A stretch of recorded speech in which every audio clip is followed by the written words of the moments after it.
and say, okay, done with that. Hopefully that's resolved. The next thing, so go over here, try to put everything back like you had it.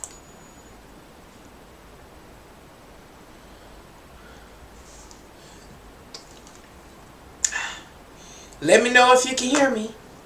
I think I'd have straightened this part out anyway. Oh, Lord have mercy. I think I'd have straightened it out, but I'm not sure. Y'all let me know. Again, welcome to Can Angels Fly, Tarot and More. My name is Nancy. I was trying to figure out once again how to go to live control. To go live through YouTube, but I can't figure it out.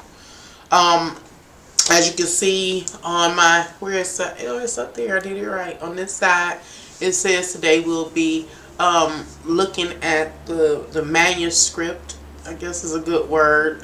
It's the Apocryphon of John. I want to try to read it. There are a lot of words or names that I don't know and I don't know how to pronounce. So I have these three little stars over there, asterisks, I think it's called, in which I will type the names in there when I can't pronounce them. So, just kind of, I'm really kind of testing, and I needed some material to test this live. Well, the live I wanted to have on it. So please let me know. First thing first, I need to know if you can hear me, because I don't know if you can hear me or not. I really don't know if I got everything back online or not. I don't know. I really freaking don't know. Comments, please. While I wait for comments, I'll make my announcements. Today I'm offering personal tarot readings for half off. The price for a full personal tarot reading is $25, and it lasts upwards of 45 minutes. All you have to do is contact me at my email, which I better check before I start messing around here. And just say, you know, I'm interested in ordering my own personal tarot reading, and I will send you an invoice from PayPal. You make your payment. You also email me your contact information and time that you would like to commence with your own personal tarot reading, and excuse me, as well as your location, your time zone, so that we're on the same time frame. But I really need to know if anybody can hear me. I'm tired of talking about the same thing. I really am. I give. I'm tapping out because I'm tired of it.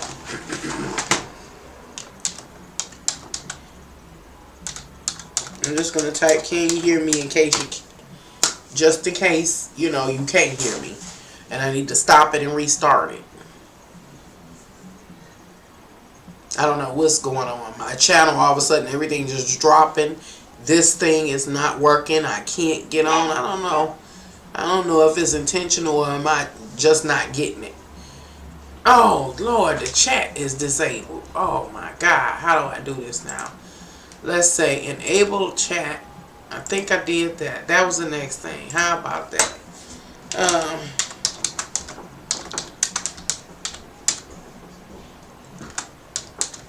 Who is that? Oh, okay. Everything cool? Everything cool? Okay. I'm live. At least I think I am. Everything is malfunctioning. So, I'm waiting for a kind person, if they can hear me, to say they can hear me.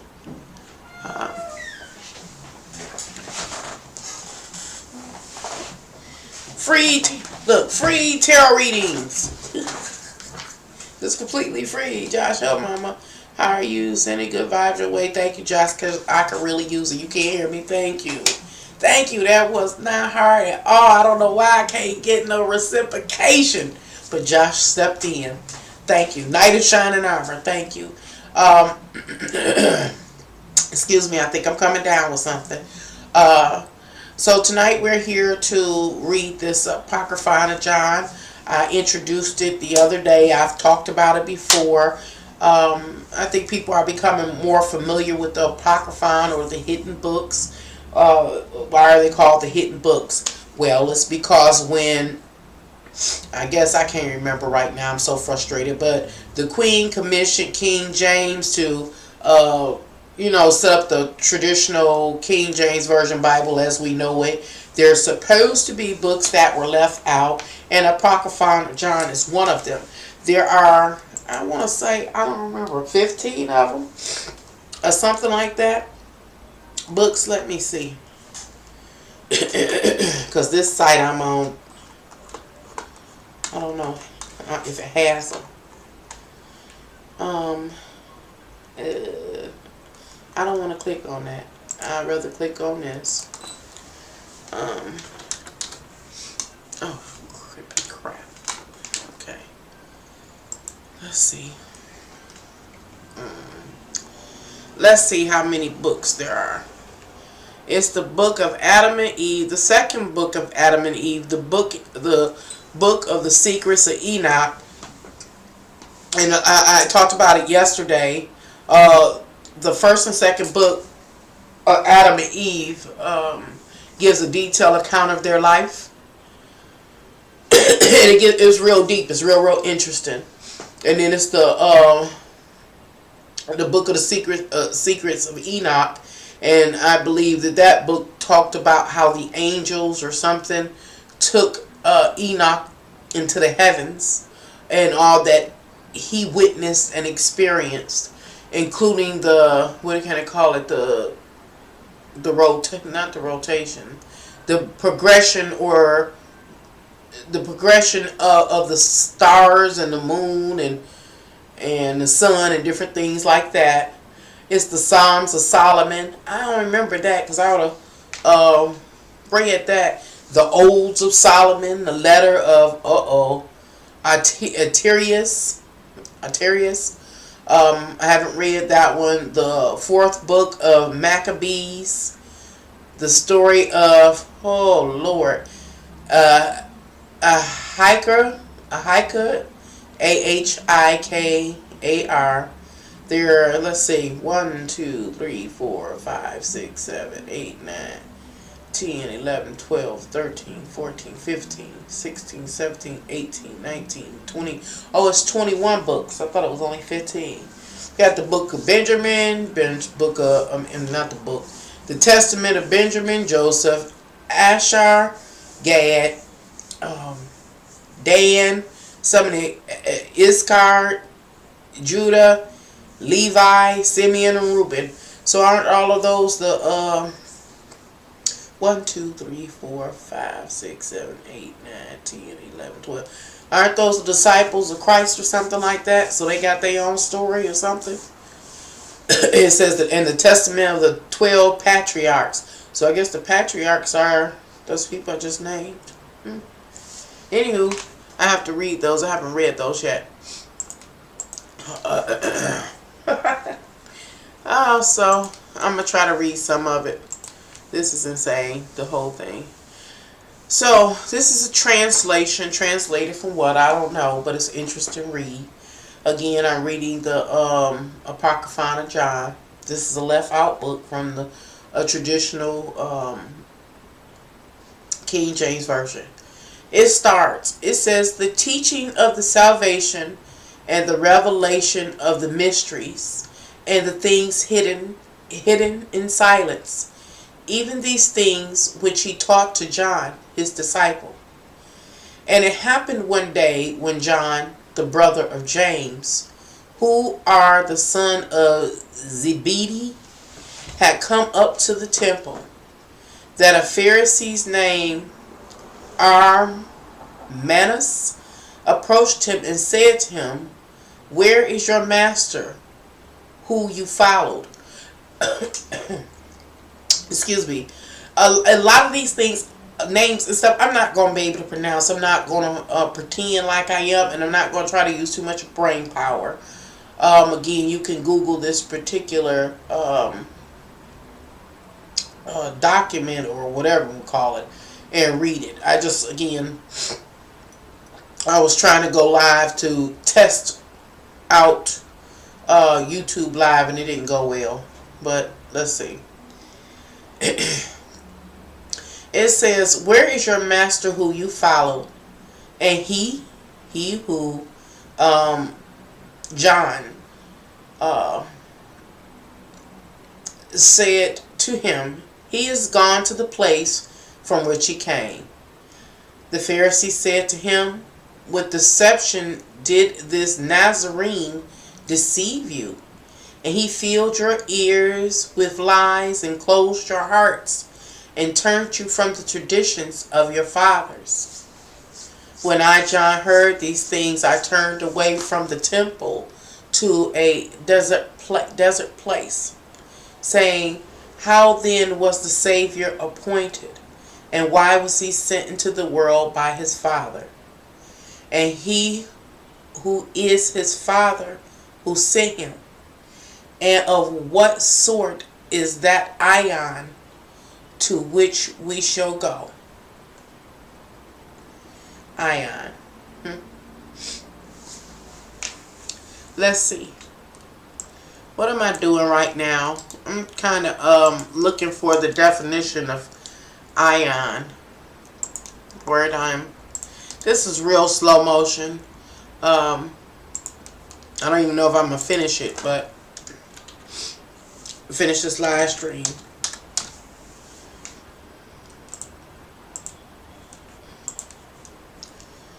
Oh, Lord have mercy. Ian. Oh, why doesn't the dictionary have it spelled like that?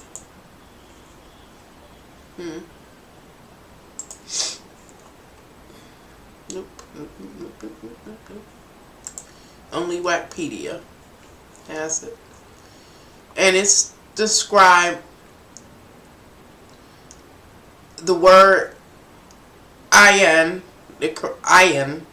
also spelled eon, originally meant life, vital force, or being, generation, or period. So, going back to the read, when John responds, it's like when the Pharisees questions him and asks him, like, where's the, the master that you follow, referring to, Jesus. It seems like John kind of got a little downhearted after he finished talking to the Pharisees, kind of talking to himself. He says, and who is his Father who sent him? Like, who is Jesus' Father who sent him? And of what sort is that ion or aeon to which we shall go? So, I just define the term as vital force or life, being, generation, or a period of time. I got to close that because I'm going to keep getting mixed up. So, let's see.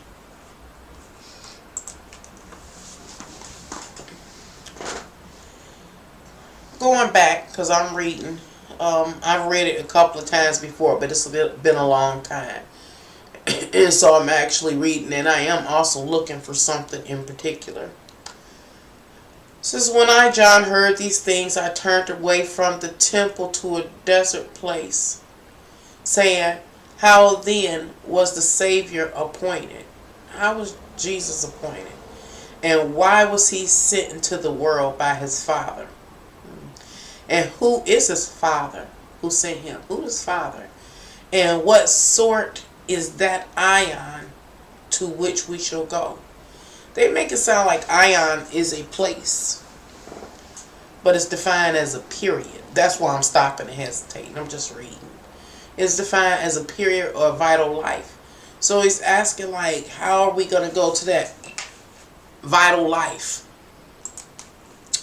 That's interesting. I know it's not making sense. Let's see. Back at Wikipedia, it says it's also For age is present in words such as longevity. Although the term ion may be used to reference to a period of 1 billion years, especially geology, cosmology, and astrology, its more common usage is for any long indefinite period. Ion can also refer to 4 ions on the galactic time scale that make up the Earth's history.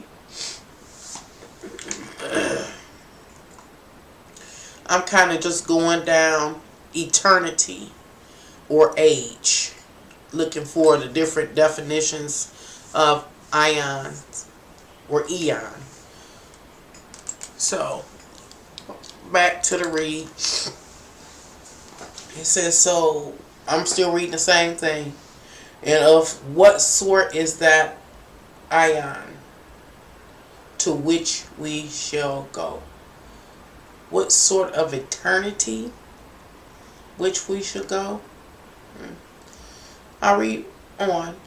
For what did he mean when he said to us, this ion to which you will go is of the type of the imperishable ion? What am I reading? I'm saying that John seemed like he started talking to himself after the Pharisees was kind of heckling them about following Jesus. And John went into like contemplation, like, dang, what was I really following? You know, who's his father, who really is his father, who sent him, you know.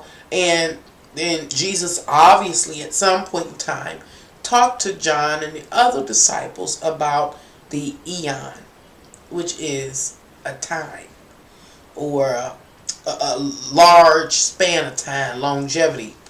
Easily said eternity, you know. So Jesus had talked to him about eternity, but as his father. His father is the eternity, it seems like it's saying. And so John starts really, you know, pondering the things that Jesus talked to him about, saying, what is this eternity that we will be going to, which is the Father, which is interesting. For what did he mean when he said to us, this ion or this eternity to which you will go is of the type of the imperishable ion? But he did not teach us concerning the latter and what sort it is. So he didn't really have clarity based on this document. Straight away, while I was contemplating, that's the time I can't think of words, right there. Straight away as I, John, was contemplating these things, behold, the heavens opened, and the whole creation which is below heaven shone, and the world was shaken. I find that line right there, that is, I guess like verse 30 through 30, verse 130 through 134. And it says, straight away I was contemplating these things. Behold, the heavens opened, and the whole creation which is below heaven shone, and the world was shaken. I find that comment in this document interesting, because I was on another person's channel, and the person was talking about a life experience that he had. His name is Pharaoh Said That or something like that. And he was talking about how he lived in Hawaii, and one day he was along the beach, and the whole sky opened up, and it was dark outside, and the whole sky opened up, and it was complete light, and then it shut down with a thundering rattle, and shook everything. He said he, was kind of, of course, freaked out about it, and that same concept is talked about here. And so so what am I saying? I'm saying John in this document say, while he was contemplating, it says he was just standing there like Pharaoh said that was on that beach in Hawaii. He said the heavens opened up and the whole of creation, which is below heaven, shone. And the world was shaken. So I can visualize that. It said, I was afraid, and behold, I saw in the light a youth who stood by me. Excuse me. While I looked at him, he became like an old man. And he changed his likeness again, becoming like a servant. There was not a polarity before me. That's interesting. It wasn't a polarity before him. It wasn't a polarity before him. The term polarity.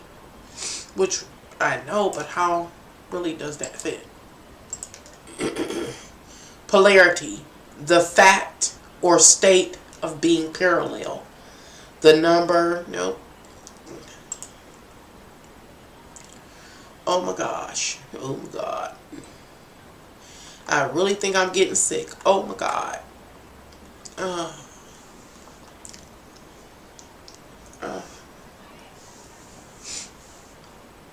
How do I get to it? Maybe there. Oh,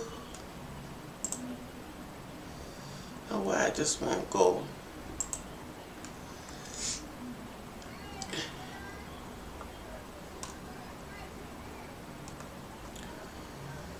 Why can I get there? Oh, there it is. Okay. What am I looking for? A term. Definition of a term.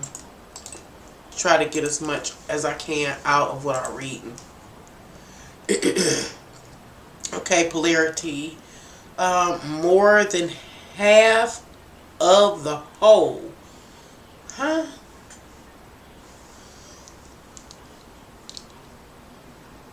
Polarities is more than half of the whole, the majority.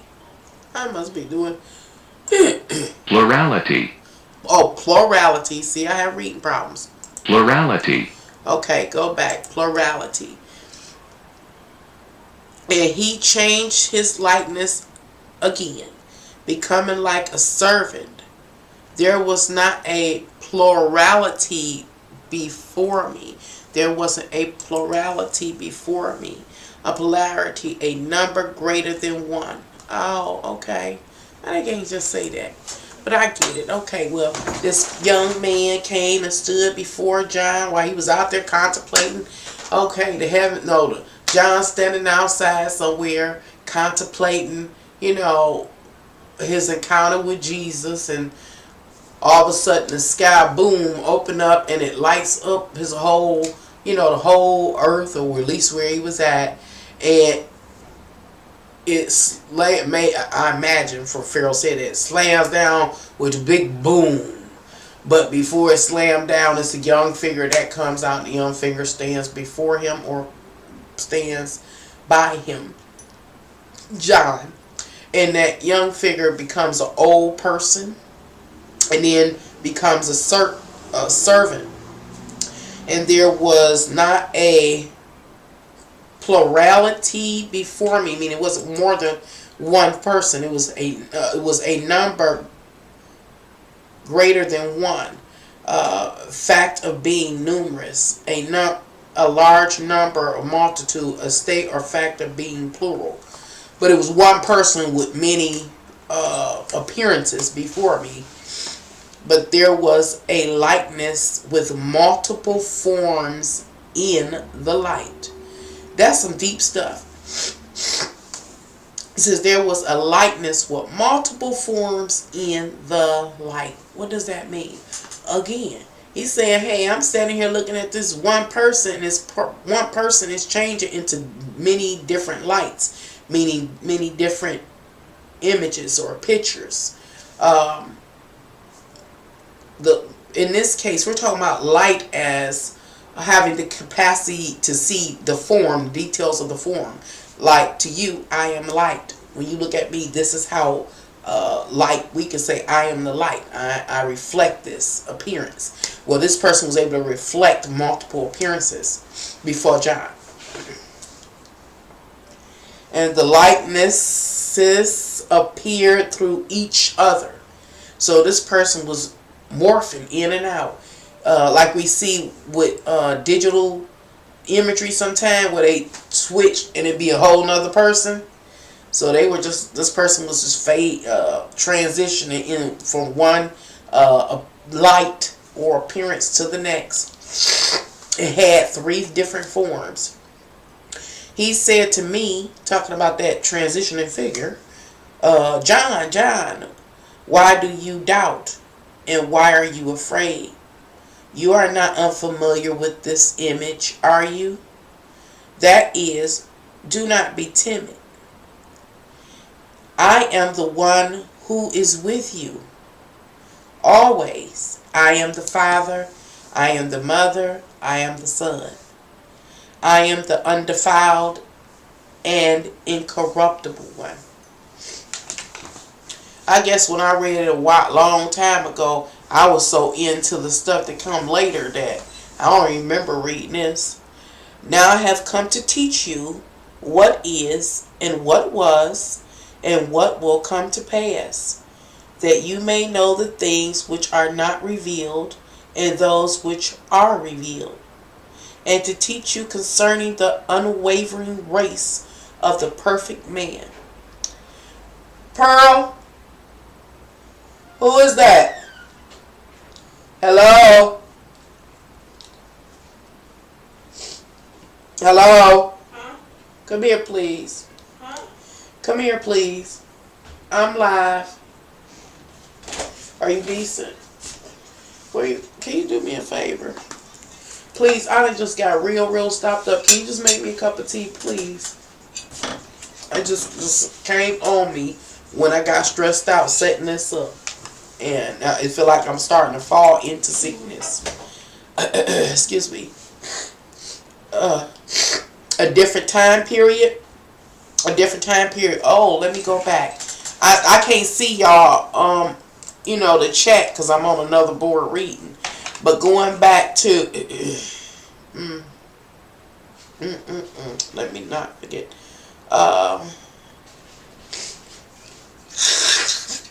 Excuse me, y'all. Just like when I got stressed out, it's like I guess my immune system went down. It's starting to come on. It says, so who is the Father? I'm going back to chapter 123 to 125. And it said, who is the Father who sent him? And of what sort is that ion? You saying a different time period to which we shall go. A different time period. Okay. Excuse me. Let me try to get back where I was at. Okay. I could dig that. A different time period for which we shall go. Okay. Oh, Lord. Okay. Oh, Lord. Where's this thing at? Okay. The face changing sounds so amazing in a imaginary way. It does sound deep. And I can't remember. I was on one, what was the name? Was I on Hulu? I don't know, because they had a program, and that's what the program was about. It was like, I don't know, computer generated, cartoonish, and the main character was just glitching and changing into different characters or like light. Oh, Lord, jeez.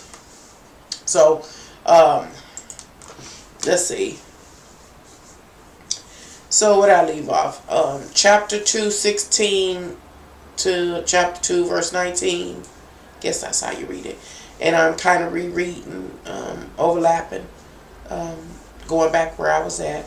Now I have come to teach you what is, what was, and what will come to pass, that you may know the things which are not revealed, and those which are revealed, and to teach you concerning the unwavering race of the perfect man. Now, therefore, lift up your face, that you may receive the things that I shall teach you today, and may tell them to your fellow spirits who are from the unwavering race of the perfect man, and may tell them to your, John, fellow spirits who are from the unwavering race of the perfect man. And I asked to know it, and he said to me, the monad is a monarchy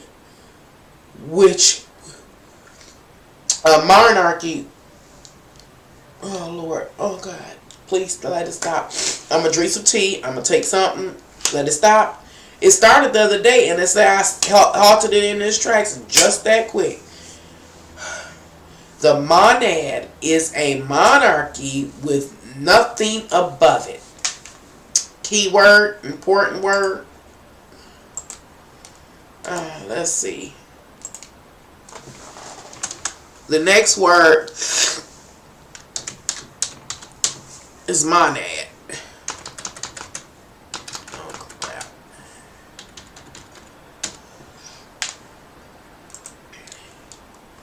It says the monad. Obviously talking about the supreme being or the perfect man. Let's see. Oh, because he started talking about the unwavering race of the perfect man. And I asked to know it. And he said to me, the monad is a monarchy with nothing above it. Let's see what the definition of monad is. I'm about to start sneezing.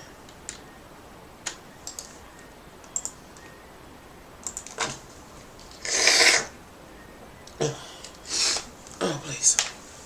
So, monad. It is a... Let's see if I pronounced it right, y'all. Monad or monad. Monad or monad. Let's see. In biology, any simple single-cell organism.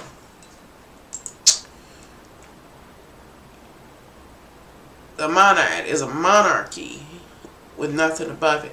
Well, what I'm looking for is because I realized that later on, the document started talking about different. I said I was going molecular structures. I want to say, I got to get that right. But that later on. So now I'm looking to see if this monad or Monad. Monad. Okay. Is possibly one too. This is in biology. So let's see. Any various small, colorless, with one. In chemistry, it's an element, an atom, or a group having a valence of 1. Can I look that up without... Oh shit. Excuse me, y'all. Clicking stuff I don't want to click on. Don't go nowhere else. Valence. In chemistry. I'm jumping from word to word, y'all, to try to get some understanding because I'm looking for something. In chemistry, the quality that determines the number of atoms or groups with which any single atom or group will unite chemically, or the relative combining capacity of an atom or group compared with that of a standard oxygen atom. The chloride ion Ci with a valence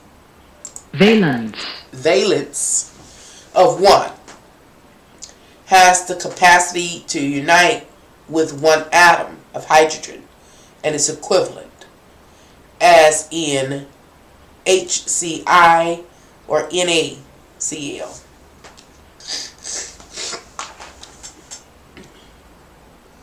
Molecule or Antigen.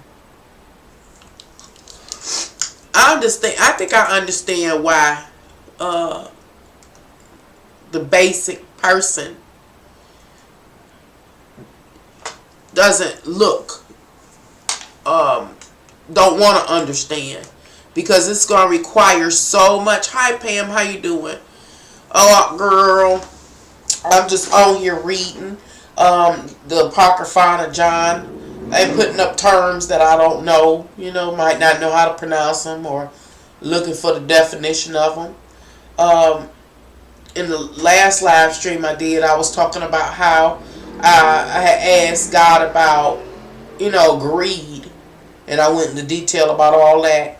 And so this is a continuation of my research and stuff. And I was also trying to go live through YouTube, and it still didn't go well. So I ended up back on this live. And so I'm trying to read the whole, I'm going to read the whole thing again. I read it a couple of times, but I still was reading it from the perspective of, like, very normal, like we read the Bible in church, just taking it at face value.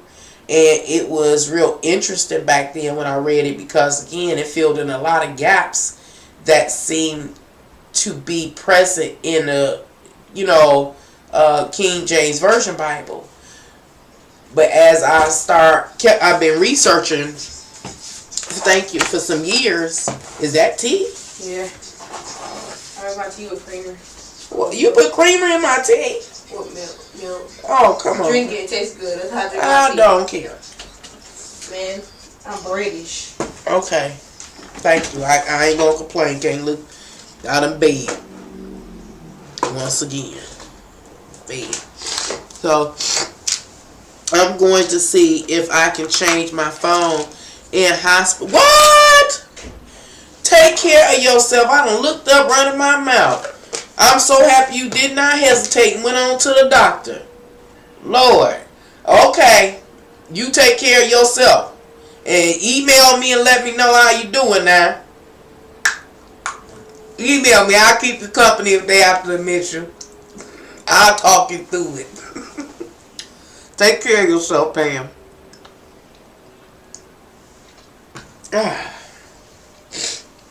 So I'm going to take that. I'm going to put all this old people stuff on me, y'all, because I'm trying to get sick, and I ain't trying to be sick. Because I got to take care of Pam. Get it together. Get it together, Pam. Hi, mermaid. Feel like I'm coming down with something. Think something's starting to go around. I ain't got time. And the air's been, here it's been so crisp at night. Like during the daytime it might be cloudy. But at night the sky is totally clear. It's blue.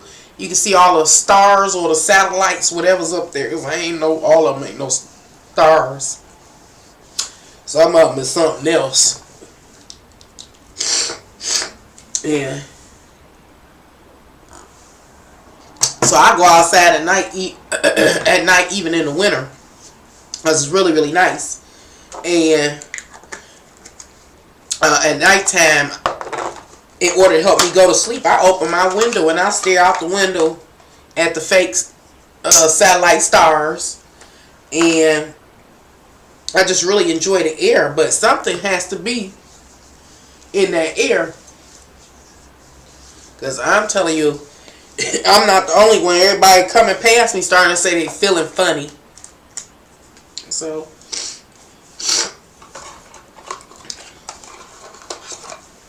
I'm about to do the old people thing.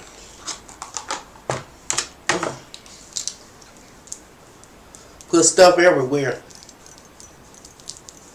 Smell like old ways. That's hard.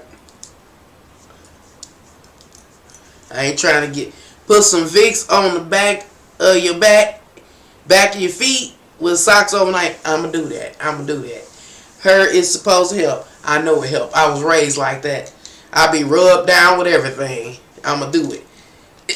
And if it keep insisting on trying to get here, I'ma have to go get me some McMaster Scotch and peppermint. Keep messing with me, I'ma knock it out. I'm trying to be on my best behavior and read this document and figure something out. What about reading slowly? Showing my level of literacy here on YouTube. I'm reading the document called the Apocryphon of John. And so far what we discovered in the opening is that John, and I'm assuming this, if you follow, the traditional Christian Bible, is John of Patmos, that went to Patmos or something like that, the one that received all the prophecies, I'm assuming. It starts talking about how the Pharisees was kind of heckling him, asking him, like, where is the master that you were serving and following? And after the Pharisees got through heckling John, John was standing there kind of questioning himself, like, who was that? And who is his father that he always talked about?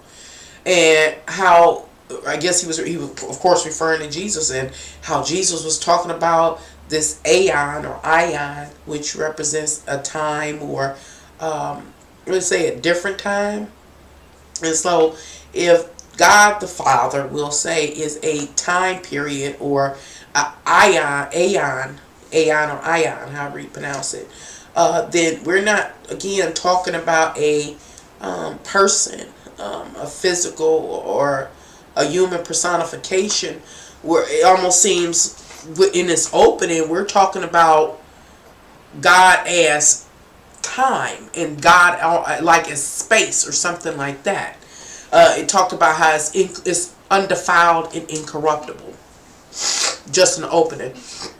And then it says how John was standing there and having this contemplation, and all of a sudden the sky opened up, or with a big boom, and out of it came a young man that was, morphing into three different beings. He came in as a young man, then an old man, then a servant, and then went to talking to John, talking about, you know me, and I'm here to teach you some stuff, and you can pass it along.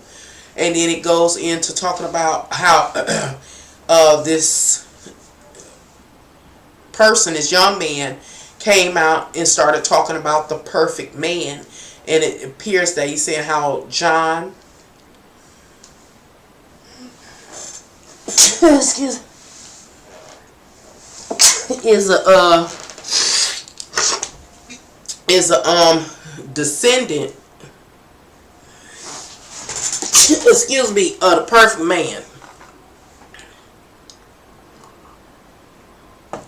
And so he said he's gonna tell him about some stuff that is to be. And so, he tell him to lift up his face, and you will receive the things that I shall teach you today. I knew the sneezing was coming on. I could feel it in my throat and nose. That's why I keep trying to get stopped up. And may tell them your fellow spirits who are from the unwavering race of the perfect man. It says, and I asked to know it, and he said to me, the monad. And so we were looking at the term monad to see what it means. And so the first definition at www.dictionary.com to monad. Monad. Or monad. Okay. The first one is based on it being a noun, a person, place, a thing. Huh? What thing? In biology, it's a single cell organism. Which is interesting, because if these are truly books that were left out the Bible, and like this term monad or monad can be defined biologically as a single cell organism. And I gotta get some tissue because I'm getting the veins. This is so crazy. That suggests then, like what people have been being taught in the church has been false. It's been false, or I'll say it's been half or partial. Anyway, we can go on and look at other definitions for the word monad or monad. And in chemistry, it's an element, atom or group having a valence of 1. And I talked about this word. Valence. Valence is also associated with chemistry as well. But it also can be defined as the capacity of one person or thing to react with or affect another in some special way, as by attraction or the facilitation of a function or activity. Oh yeah, I was saying I understand why people aren't truly ready to ascend and to wake up. It's because it takes a whole lot to research. And if we were to find out that God and angels and different things were some biological organism, then that would mess people up. But that monad can be defined through biology, physiology, or a single unit or entity. A single unit or entity. So it has multiple definitions. And the only way to really know what this monad or monad is in this text is to pay attention to all the information around it. This is how I believe that the powers that be throughout the history of humanity hid very vital information from the, basic everyday people by making it so complex we can't see. And so it takes, I remember when I first started on this document a few years ago, I spent a long time on it, and I got a bunch of notes somewhere. But I'm trying to look at it from a different perspective. Like I said, the first time I, read through this document, I was just really taking it at face value. Looking up, hi, Bless 5, how are you? I seen you on here earlier. I was doing an advertisement for my little half off tarot readings. Gotta stay healthy. I gotta try anyway. Soaking some Epsom salt bath to detox your body while having a drink. Ooh, that sounds perfect. That sounds right up my alley. And I got to fight folks over my Epsom salt because I got the big old bag. Whenever I go to Walmart, I get the big bag. And they don't want to don't nobody in my family think about buying no Epsom salt, no green, alcohol. They don't think about buying that stuff. I was raised by a person from the older generation, so we had all that stuff. We had mothballs and green alcohol, Epsom salt, Vicks, salve, what they call them things, humidifier. I gotta get my humidifier. So right, YouTube. And like I said, my mom, we always had this jar where she mixed master scotch, peppermint, lemon, and honey. That was our cough syrup. That was our cough syrup. And so don't nobody think about that stuff until I get it. They get on my nerves. They be getting on my nerves. So these kind of things, these kind of documents, or whatever you want to call it, are things that you would benefit from more reading in your private time. Excuse me.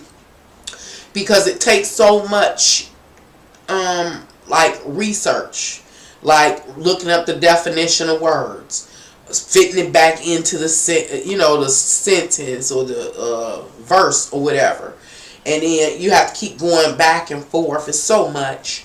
Now my nose squeaking, and so I'm just gonna finish reading. I'm just looking for different clues that I can focus on when I do it in my private time, and also show you, like I did the other day about another topic, how I build my line of thought and begin my research. Because I do believe that it's going to take us to be truly actively conscious and use our intelligence in order to ascend.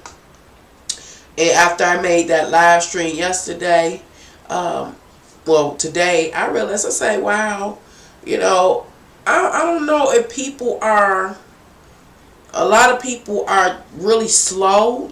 Were the powers that be really able mentally to retard people, or lead them to have arrested mental development through entertainment and food and different stuff like that? I don't know. Or do people not, I mean, don't care? I guess because you can't prove some of the things that I talk about and other people talk about, like your soul being internal. You can't prove that. And so your primary concern is about, most people primary concern is about right now, the here and now, how their life is. And that's understandable, because your physical body is deeply impacted by, whatever takes place. But the whole idea that your soul is eternal and can also be impacted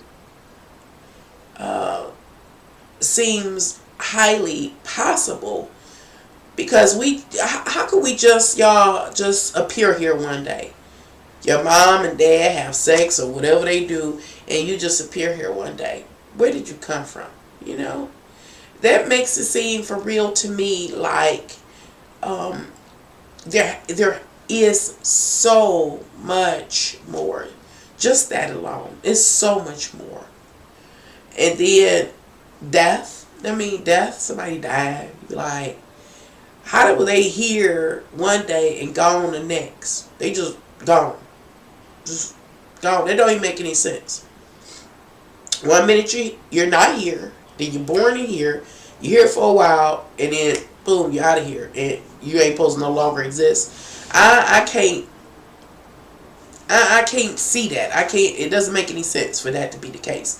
But it does make sense that our souls are old, very, very old, and a part of something much bigger than physicality. And this is like a little trip here, or a little stop, like a little truck stop, vacation spot or something. Maybe our souls are indestructible, really. And this is just one of those, again, experiences that we're having to just experience, just to change forms. And this is one of the forms we take. But then there also seems like there are a lot of other things going on as well. Like when I talk about all the crazy stuff that's happening in this world. Yes, energy is never destroyed. These shells break, but our souls live on. I believe that. I believe that. We just get new we just get different types of shells. And when you think about it, our souls itself, what is it? It's not physical. Like yesterday I was talking about, I gotta really look deeper to really start breaking down so I know what I'm talking about, because I'm kind of just talking randomly when I'm talking about chemistry. I've had chemistry, but I really don't remember chemistry. I know it's mixing different things up, but I don't know the difference, like between, how can I say, when I did chemistry, I had formulas. This is another thing I had a problem with at school. Did chemistry, had formulas. Did biology, had formulas. Math had formulas. And so I would get them all confused. I didn't know how to separate them. Like, I didn't know if they, like I could find the same formula in each branch of study I was studying, or were they totally different formulas and they would never cross boundaries. So those are the kind of things that confuse me, and that I think this is the time right now for me to get clear. Again, I asked these instructors, and they could never. These instructors never could tell me that. It was like I was asking some strange, foreign, out of the way question. We just got new shells. Maybe we are just here for a lesson then. I think we are here for some type of lesson. I just don't believe this is just the only experience. I don't think it's the only experience. This is just, I think, a unique experience. And yesterday, I think it was yesterday when I did a live, I started talking about this particular document because down a ways, it starts talking about the creation of physicality in the human body and things like that. And it seems that it starts to dive into biology and chemistry and the elements and the molecules. That's another thing. I don't know where the molecules go to biology, or do molecules exist in every electrons and neutrons? Do they exist in everything? And so they cross the border between chemistry and biology. That's the kind of stuff that used to drive me crazy, still drive me crazy. But it's time for me to get clear on that in order to understand some of the texts that I'm reading, that I've read and I'm going back to. And I think for real, that's why the majority of us aren't advancing in life. I really do. I think we were made to be much more intelligent than we are. Yes, this is just an experience though. Through the naked eye, being adjusted to light. There's so much more we miss that we don't see. And there's so much more that we miss that we don't see. It's microscopic, you know what I'm saying? We don't see. And again, I think we were made to be a lot more intelligent than we are. It seems to me that possibly those higher up that hold more power, you know how they say we only use a small percentage of our brain? I think that was intentional. I think something was done to the human race. I really do. And it caused the brain to shut down, and only the bare minimum parts of the brain are being allowed to be used. Because when you really think about chemistry, you're like, how you know that? Or how did a person know to look for microscopic things that you can't see? As you say, Joshua, you can't even see it. You know what I'm saying?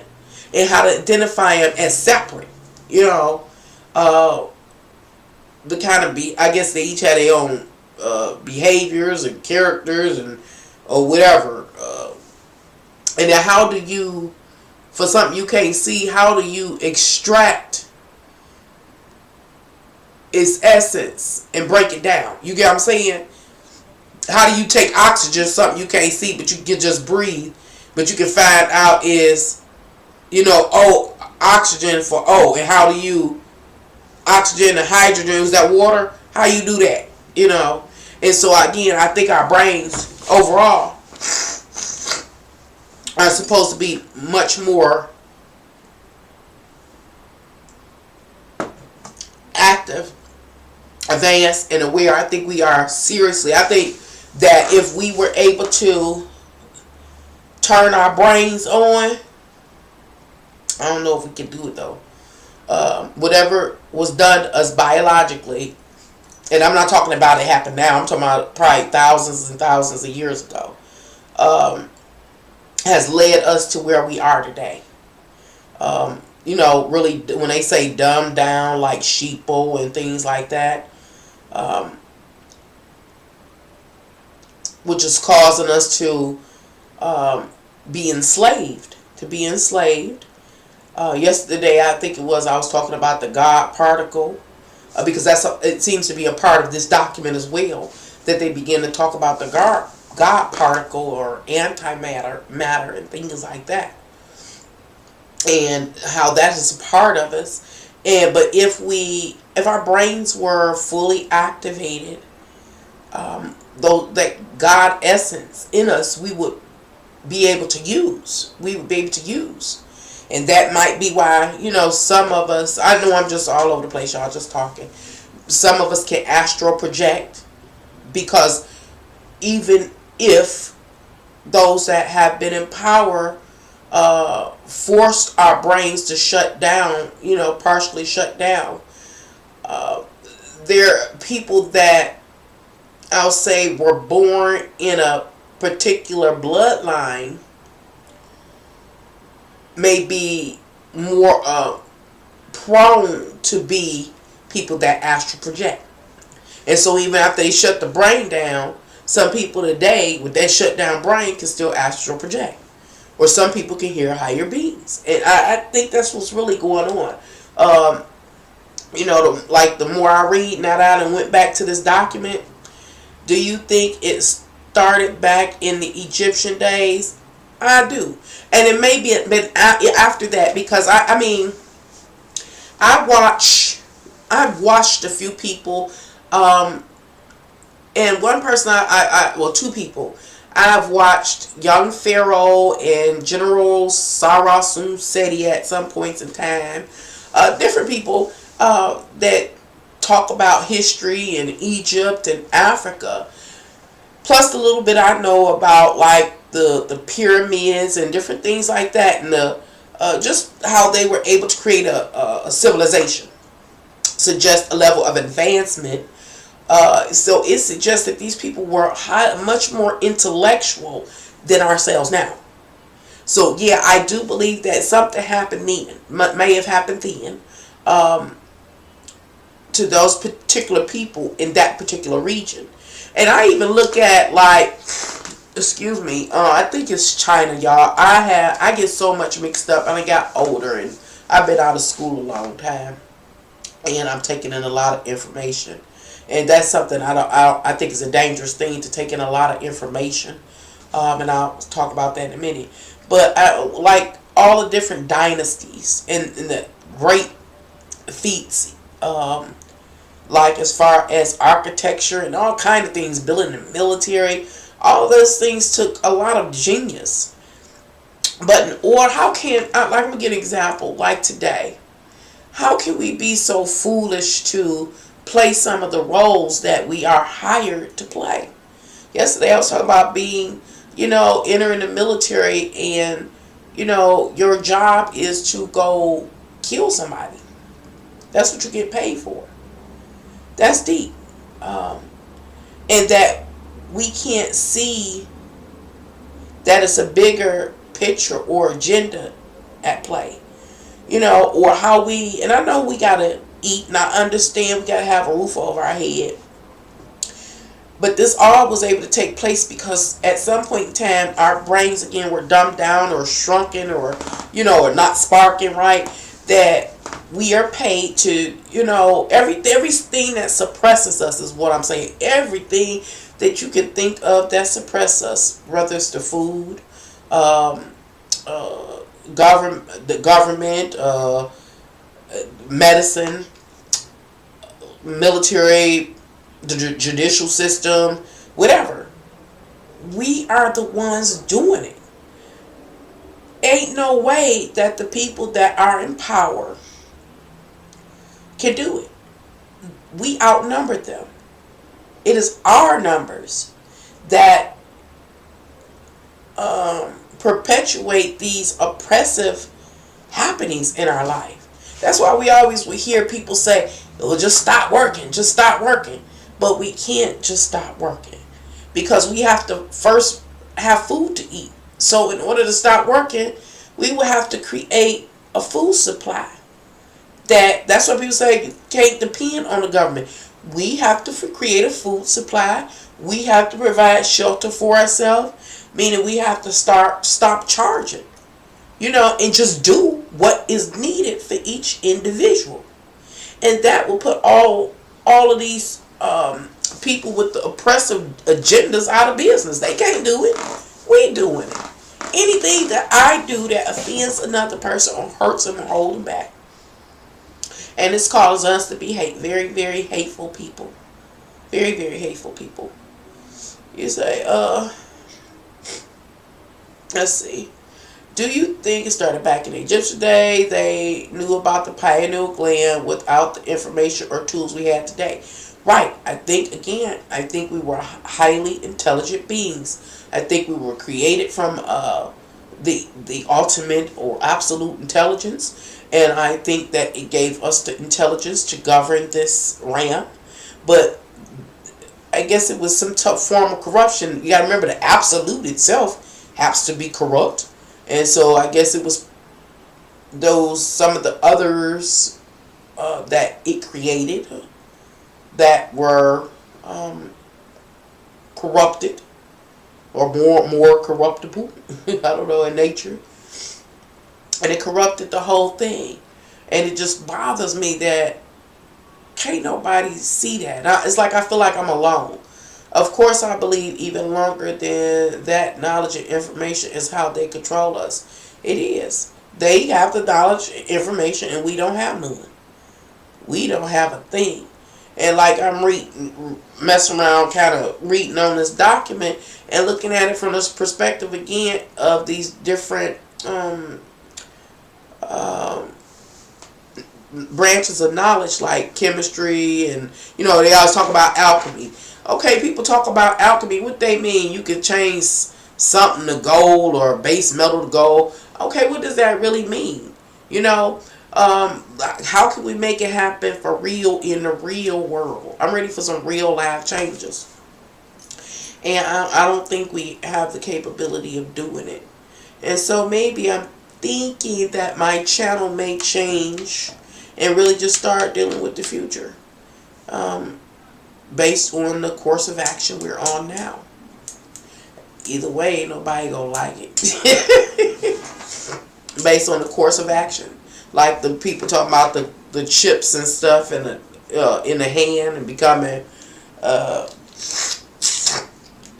when they got combining what they call it, human with technology and things, or cyborg, whatever they call it.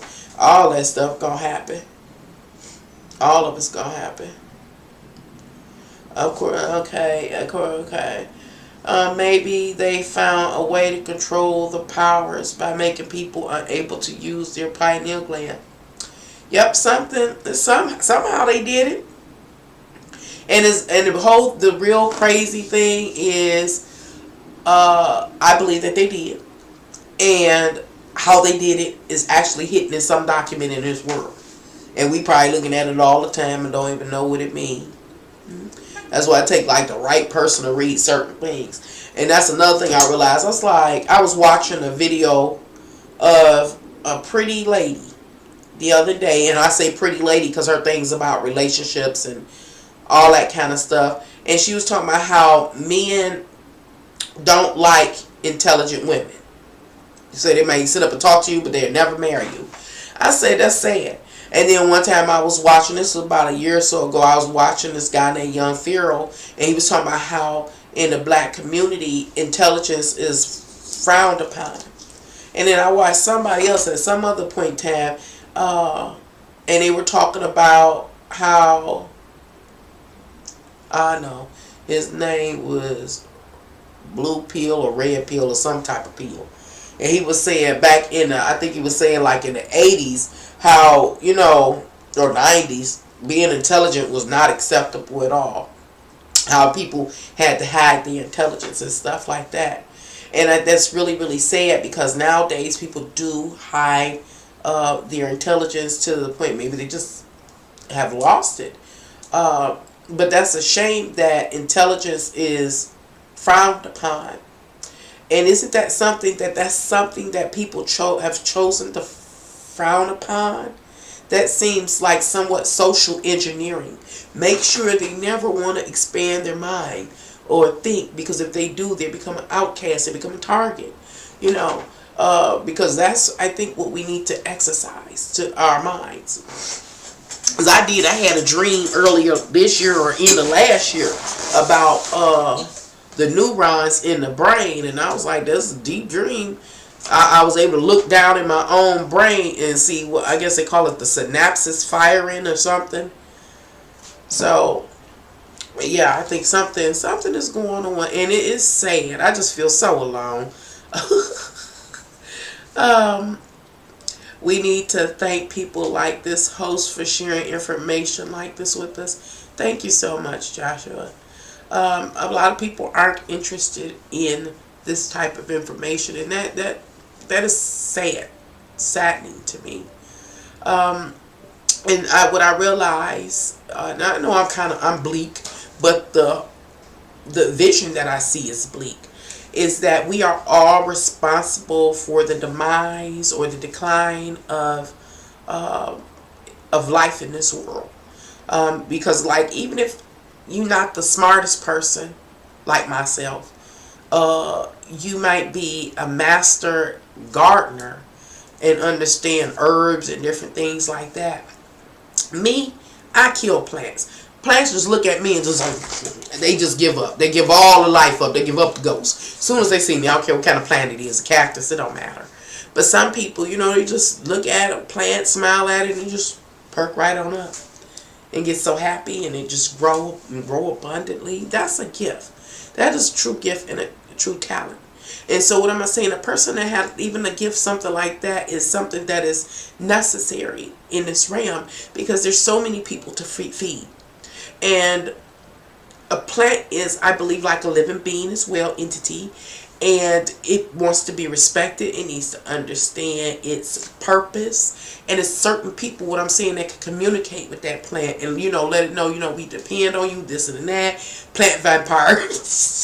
Yep, I'm a plant. As soon as they see me, every time.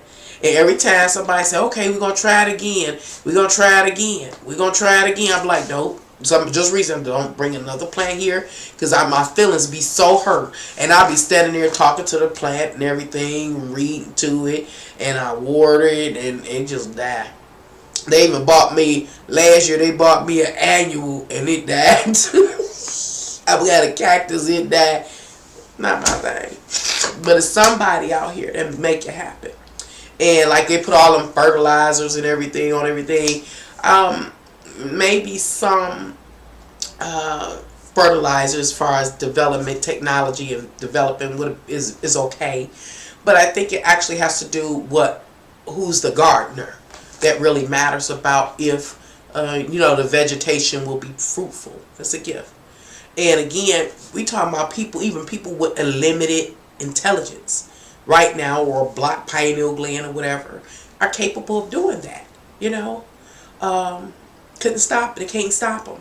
And so they have to, really dumb us down so that we can't, take our power back. We can't take our power back. Me, I guess my gift would just be run my mouth. Just keep talking. Just keep talking. Just keep talking. That's all you do is talk. My kids, all you do is talk now. Yeah, it was a time now I wouldn't even open my mouth. Now I open it up and ain't stopped yet. Just keep talking. Don't feel alone. I'm trying now. How you do it, Just a Queen? Just another way to use propaganda.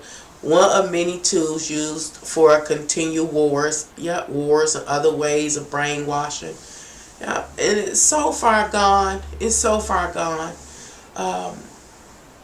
And I guess I'm more disappointed because I had this vision of this world that it could be such a nice place.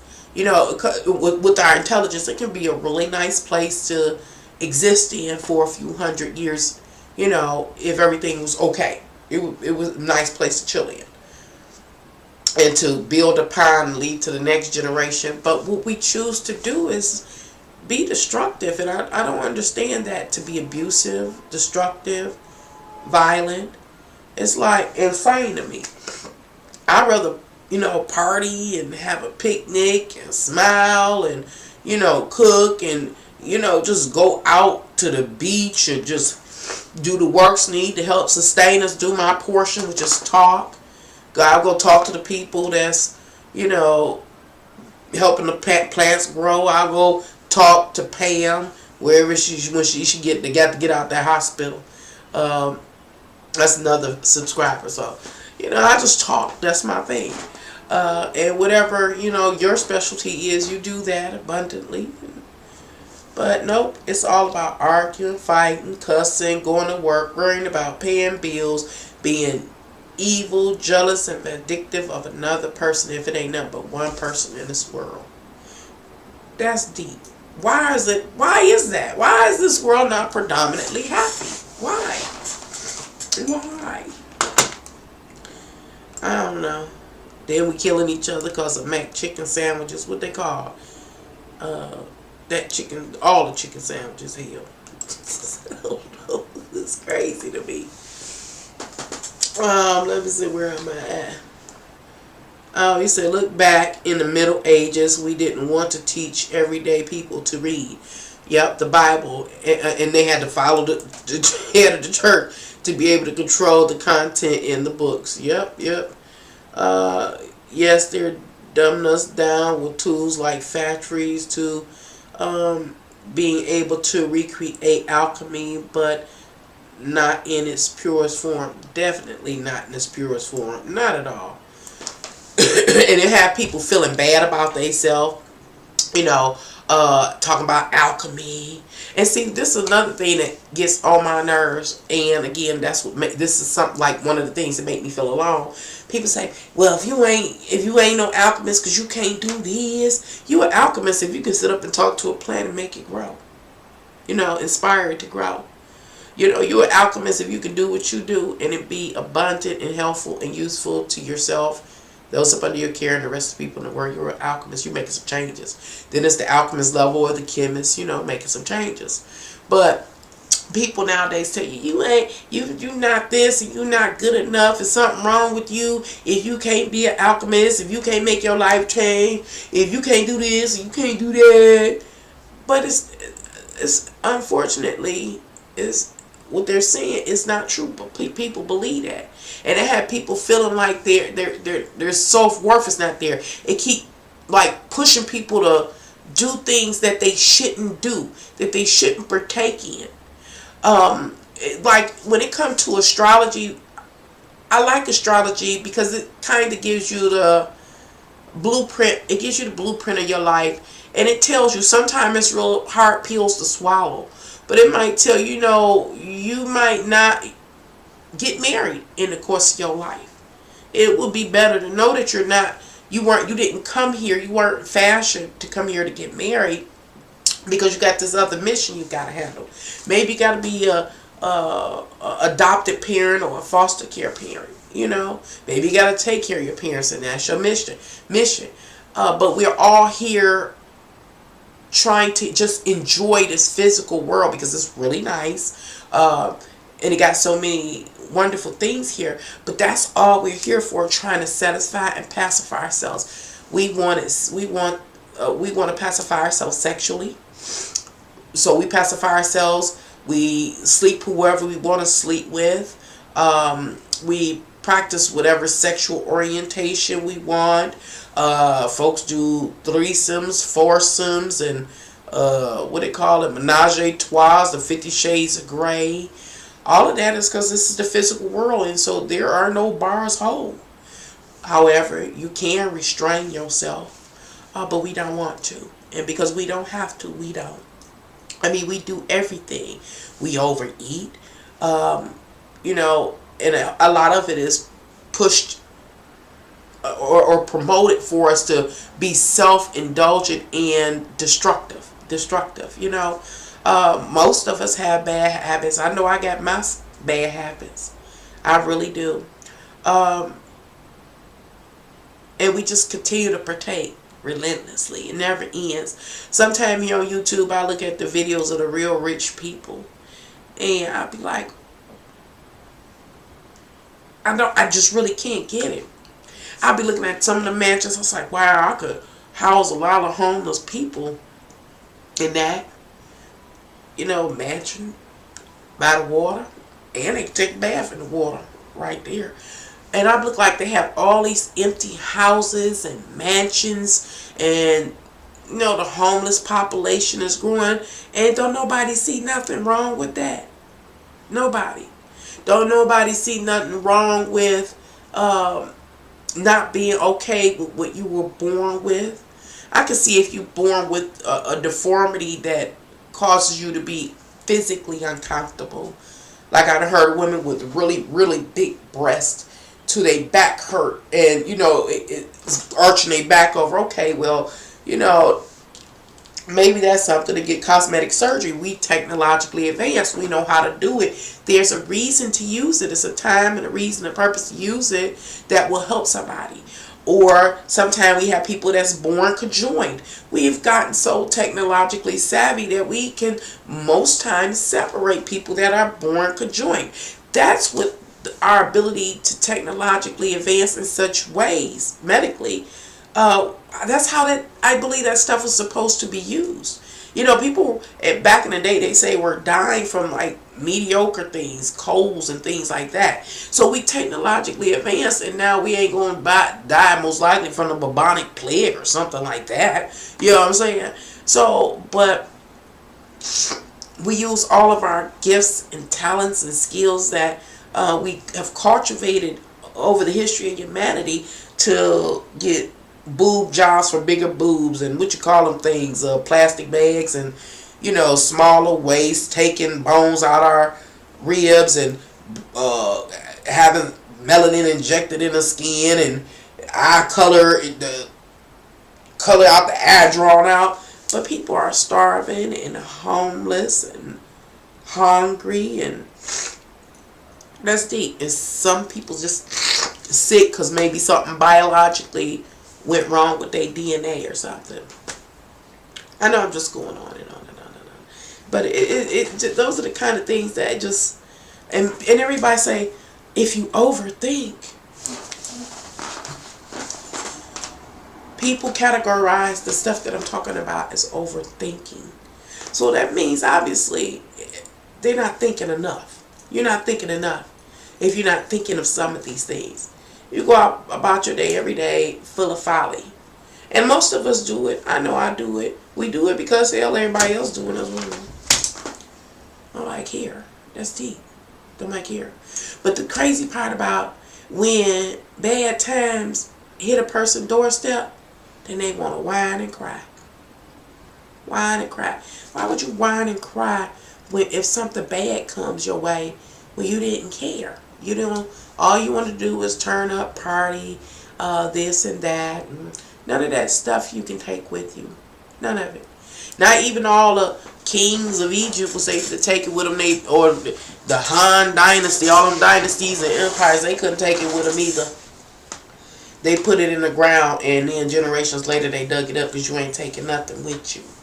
And the only thing I think we can really focus on here, if nothing else, is our soul. But I talked about that the other day.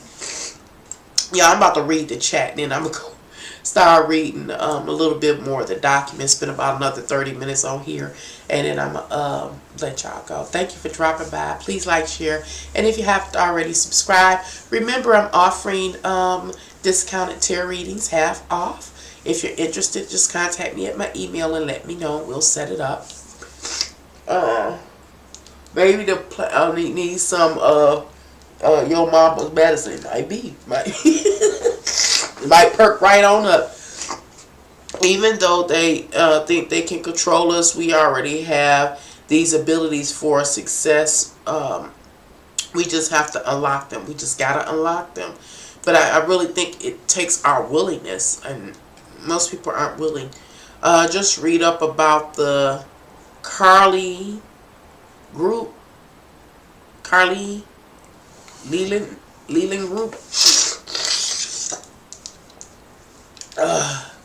It will be a real eye-opener. Let me write that down.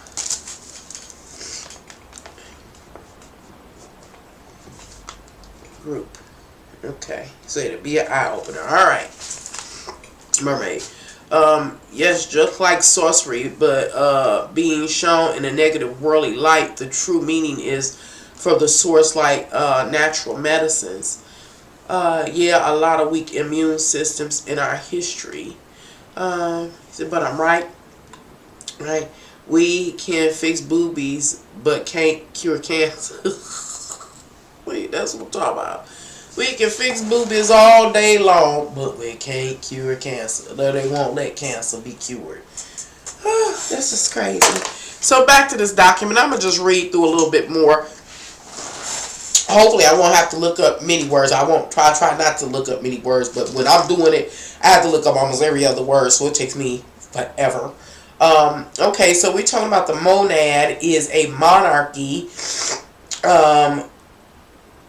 with nothing above it. Okay, one more thing. Monarchy. I think I know, but I don't know. Monarchy is a form of government with a monarch at the head. A state that has a monarch in a royal family or a country. So this is something we're talking about the perfect man. I mean the perfect man. And I asked to know it, and he said to me, the monad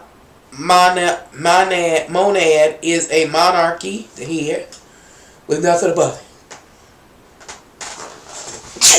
Excuse me. It is he who exists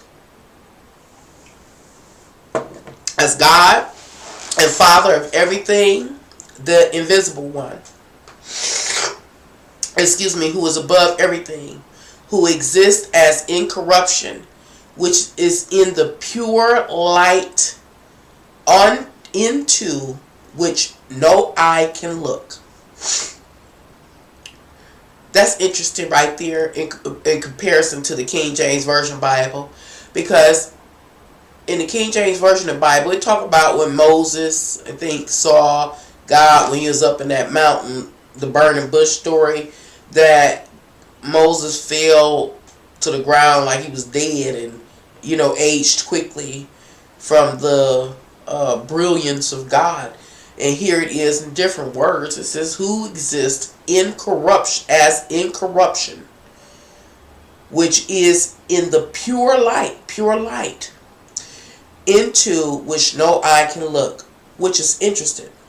As we go back a few verses above, where it first starts talking about this young man that appeared beside John, or near John, and started morphing from young man to whatever. He went from a young man to a servant and to something else, whatever.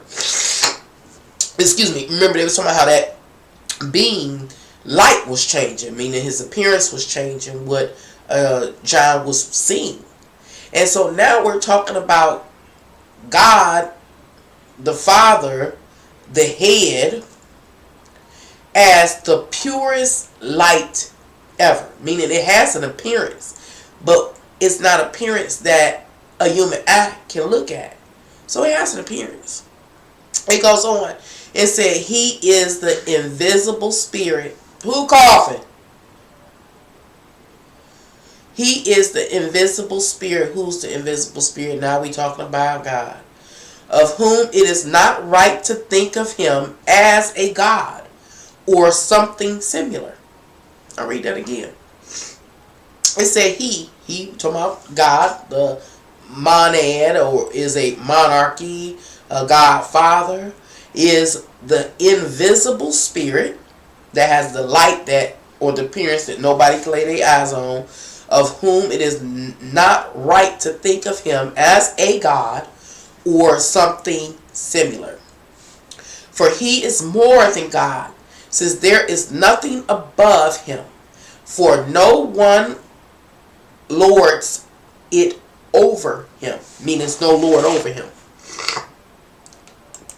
Let's see. For he does not exist in something inferior to him. You heard that? He says, for he, talking about this God, does not exist in something inferior to him. Meaning he's not in anything so that he can be inferior. So it says, since everything exists in him. Whenever you hear me talk about how we are in this physical realm to be re-educated, so we can basically be purified, healed, and made whole, so that we can ascend back up to God, or to the absolute. This is what I'm talking about.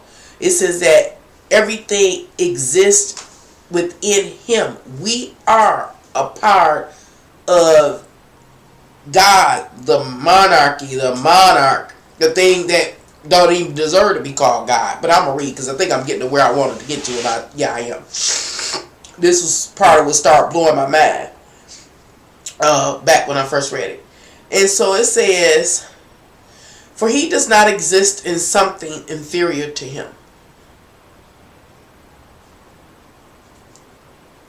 For he does not exist in something inferior to him.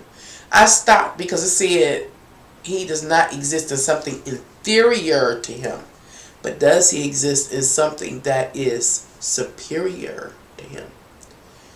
But I know this document answers that and goes in detail. But I just be looking at the way different stuff is read and seeing what I can read into it. It says everything exists in him. For it is he who establishes himself. This quote unquote God establishes himself. He is eternal, since he does not need anything. For he is total perfection.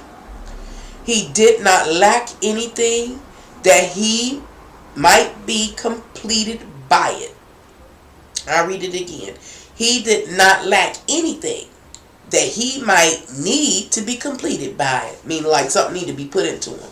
Got it, everything. Rather, he is always completely perfect in light. Remember I talked about how the light is information? But here it talks about the light being an appearance. The manifestation. I guess manifestation of information. He's the perfect light that human eyes cannot perceive. Cannot stare upon anyway. He is illimitable. Yeah, that's a nice word. Illimitable. Has no limits. But I want to look it up. Illimitable. Illimitable. That's right. Illimitable. Without limits or an end. I had to, couldn't help it. He is illimitable, since there is no one prior to him to set limits to him. He is unsearchable, since there exists no one prior to him to examine him. He is immeasurable, since there is no one prior to him to measure him. He is invisible, since no one saw him. He is eternal, since he exists eternally. He is infallible.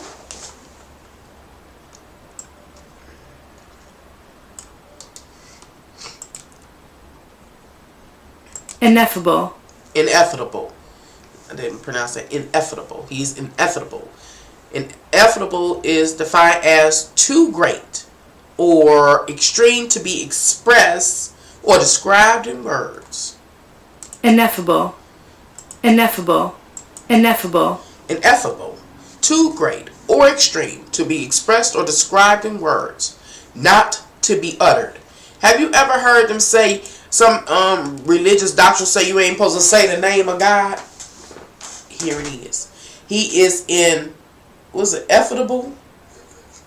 It's too fabulous to be named, to be spoken about. So he is ineffable. Ineffable. Ineffable. Ineffable. Y'all, I'm going to grow up one day. He is ineffable, since no one was able to comprehend him to speak about him. Can't even comprehend him to speak about him. Word I always talk about is comprehend. But looking at the definition, see how deep it go. Comprehend. Comprehend. Grasp. Mentally understand. Include. Compromise. No. What's this word? Encompass.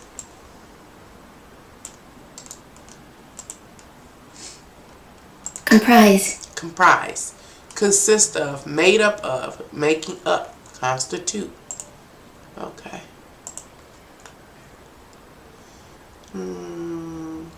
Monarchy. Close that one. Yeah, that's Okay, unable to comprehend, constitute, to grasp. He is unnameable, since there is no one prior to him to give him a name. Isn't this interesting that someone wrote all of this, and it goes so much further and so much deeper into the heavenly hierarchy. But where did they get this information from? See, I'm still in that what, who, what, where, when, and why. Because how do they know this? When I say they, I'm talking about the person that wrote this. Supposed to be John. How did John know? And I doubt if this is a translation, but I doubt if a real John wrote it, But, or was this something, some folks along the way, that as they discovered truths about this ram, wrote the truths about this ram in code. That's what I think. Encoded it. That's what I really think. And so we go on. So it seems to me that the most that we can come to understand is limited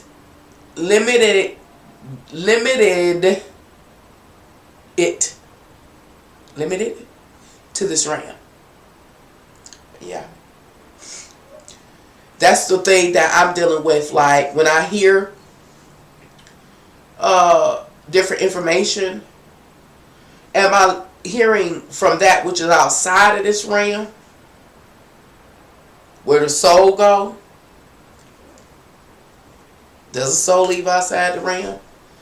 Or, because I'm telling y'all, really, you ever heard people say that this existence is merely just mental? It's just thought. Just thought. I think it's all thought. But it has a physical manifestation.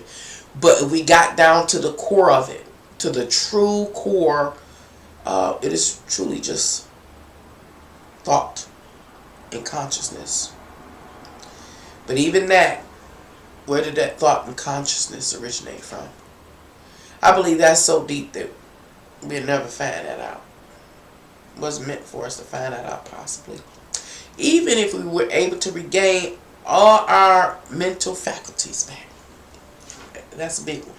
So, I think a lot of what I think all of what we know here, all the documents, scrolls, anything, is about what we've discovered about this physical realm. Well, I can't say this physical realm, this dimension, I'll say this dimension, because it also includes the heavens above and things like that. And I also think the inner world, as well as any other worlds that are out here that we can interact with if we have the right knowledge. So I continue to read. I read, he's total perfection, complete, perfect, and light. Okay. Unnameable. He is immeasurable light. Can't even measure his light, his appearance. I can't describe him. He is immeasurable light, which is pure, holy, and immaculate. Like the immaculate one. Immaculate. I don't even like that word. I like that word. I'm just going to type it up here because I like it. Pretty word. Build vocabulary. Folks don't like smart people that don't want to be smart people. Let's see. Let's see. Search it there. Why not? Immaculate. Immaculate. Immaculate. Immaculate. As an adjective, it says especially of a person. Oh, as an adjective. That was another thing I couldn't get when I was younger. What was an adjective, a verb, an adverb? It took me all this time to figure it out. I'll get it together one day. Perfectly clean, neat, or tidy. Or free from flaws or mistakes. It is perfect. In theology, as in the Roman Catholic Church, it is free from sin. Immaculate. like the Virgin Mary, Immaculate. the Immaculate one. So now we're talking about this God.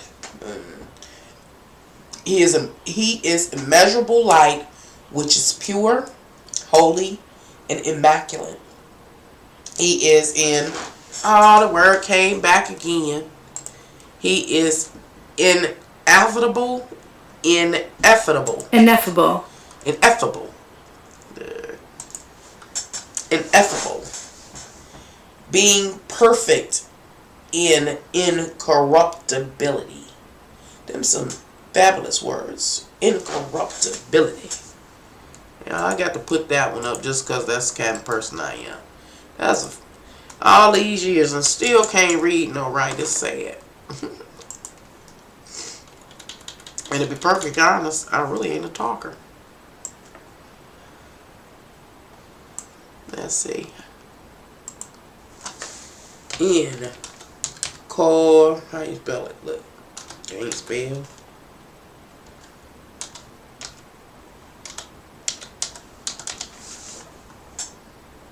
Did I do that right?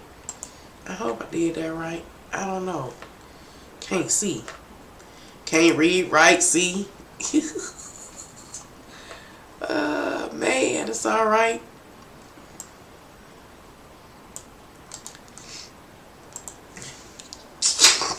Oh, god dang. They just got a dictionary. Dirty mother suckers. Definition. Can I do this? Give it to me. They better have it here. Oh, okay. Okay. Incorruptible. Okay, incorruptible, but they have incorruptibility in the thing.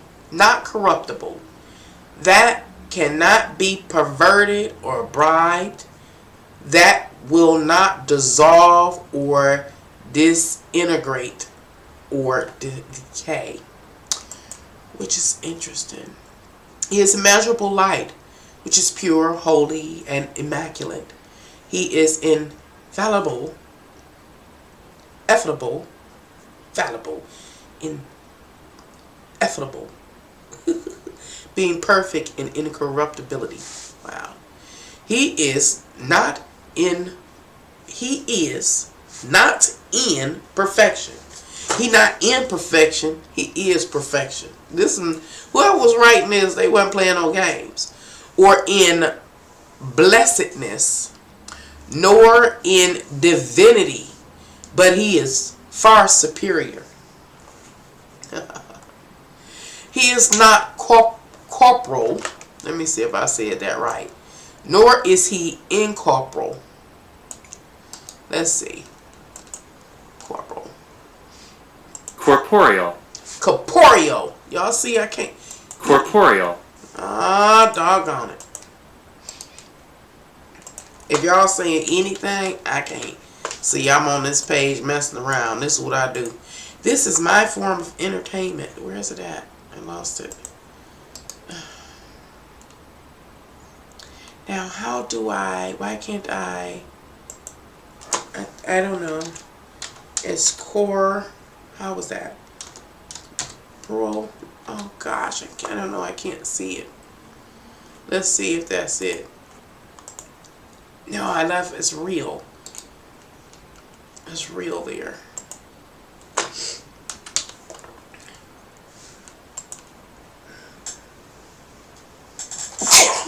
Excuse me.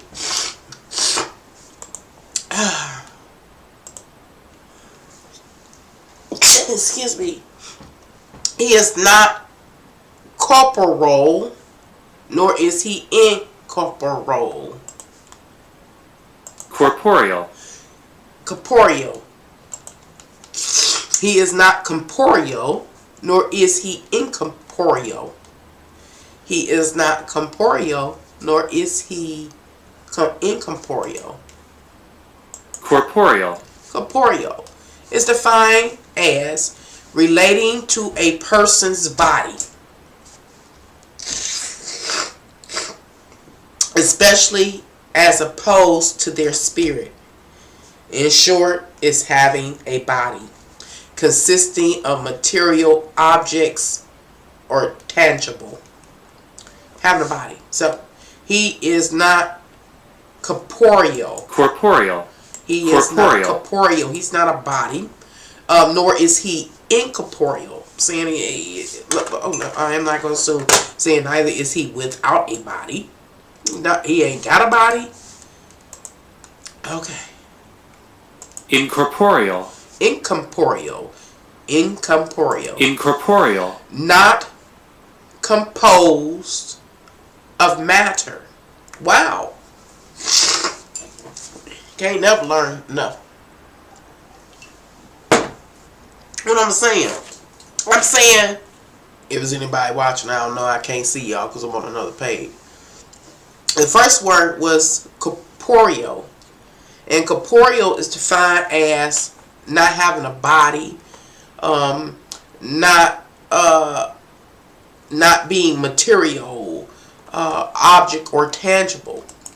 So I'm thinking incorporeal is saying that he got a body. He don't have a body, but he got one. But no, that's not what it's saying. It's saying he doesn't have a body. He's not made of any material or tangible thing. And then when it says incorporeal, then it's saying he's also not composed of matter, having no material existence. That's some deep stuff. Because when you continue to read down this document, you start to realize we're talking about the higher heavens.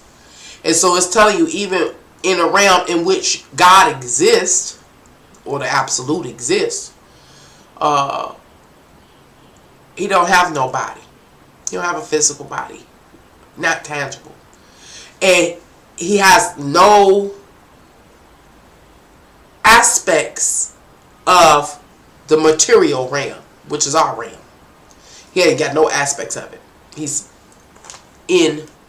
incorporeal. Incorporeal. Nor is he incorporeal, meaning he don't have no forms of matter.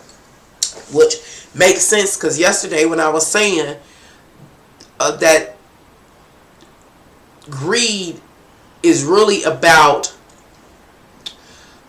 those in power, and I'm talking about more spiritual beings of this realm, are attempting to learn how to extract from us this God particle, or the antimatter. Because this, when this story goes on, it talks about how I talked about the story yesterday, but this God of this world blew the breath of life into us, the lower man. And so we've been like this time capsule or a keeper of a divine secret. And it's that actual essence that the higher God is made of.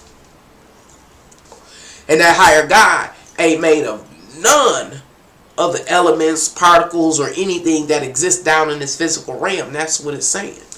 It said when you get up in its realm, it don't even have a physical body. It's not tangible or anything like that. And remember when we were reading, I was reading up higher, it talked about how a human eye cannot even perceive his light, his appearance, whatever it is. It's something that we have never, ever experienced or witnessed before. And actually, that nothing ever in existence has ever experienced or witnessed it. And that's why it has no name, and it's not appropriate to call it by a name. It hasn't been measured, named, nothing. Because there was nothing there prior to it or superior to it to do those things. So it goes on. It says, he is neither large nor is he small. There is no way to say. What is his quantity? Or what is his quality? For no one can know him. He is not someone among other beings. Rather, he is a far superior. Not that he is simply superior, but his essence does not partake in the eons nor in time. So we back into space. He don't partake in time or space. None of that. And when we talk about eons, we're talking about all the existence of consciousness, not just down in this realm. All that has ever been. No part of it. It all comes from him. The incorruptible one. Where's this thing at? Let's see. Sorry, it called. Let's see. Where am I? I'm back to the chat, y'all. Let's see. Y'all been chatting over here. Let's see. Immune system, fix the boobs. King, or known as a direct connection to God. Sounds like the story of Pandora's box. That's amazing how you said God doesn't exist in anything inferior, which means all of us are superior in this universe. All right, okay. I wonder if that is why transitional meditation came from. I way to use a different part of the brain that we don't use. Oh, I would love to do that. At least I think I would. Sorry, it called TM, or transcendental meditation. Right. They say that some negative side effects can make people feel disconnected from reality. Maybe in the disconnection you find answers. I think we do. I think that you tap into you somewhere, and that somewhere got some information. It's just not information that's normalized, in this world that we will take in consideration. But it could be some actually extraordinary information. And I've heard a lot of people say that about like autistic people and children. Well, autism, I think it's called. That's true. There's always a positive within the negative. Pretty much he or she is conscious, just simply saying omnipresent, omnipotent. Potent? Y'all know I got a reading problem. So y'all with me, okay. Let's see. Not that he is simply superior, but his essence does not partake in the eons or the ions, nor in time. For he who partakes in an ion or eon was prepared beforehand. Prepared before what? Time. Time was not apportionated to him, as he does not receive anything from another.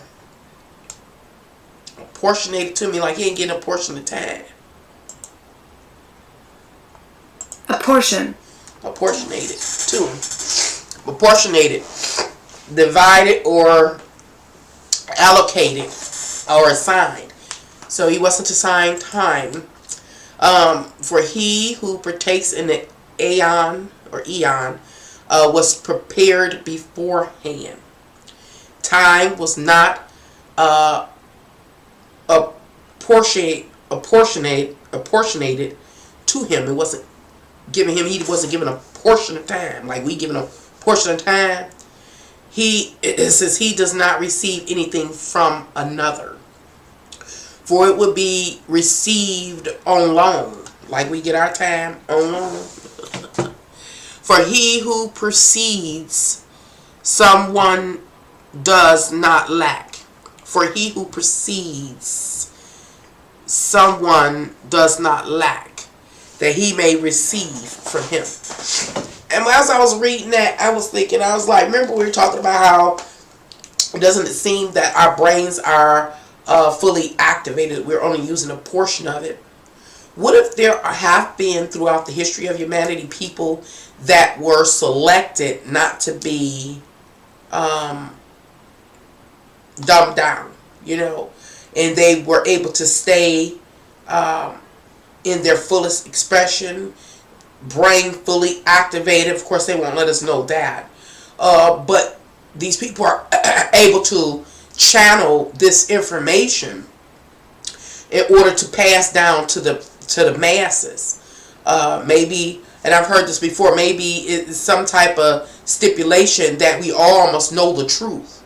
But it's one thing to like hear the information, and it's another thing to be able to comprehend the information.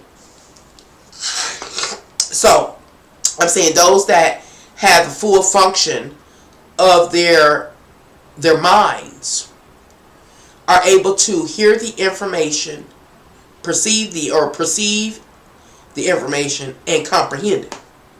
And so people in power, for whatever reason, I talked about that yesterday, say, okay, we can't let everybody know this because everybody be the same. You know, basically we wouldn't even have to hear it from the other because we could hear it directly from the absolute. We would know all this.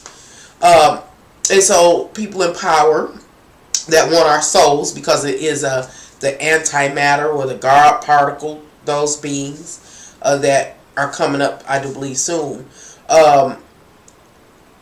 don't want us to be able to communicate with the absolute. But it is mandatory that we know this information.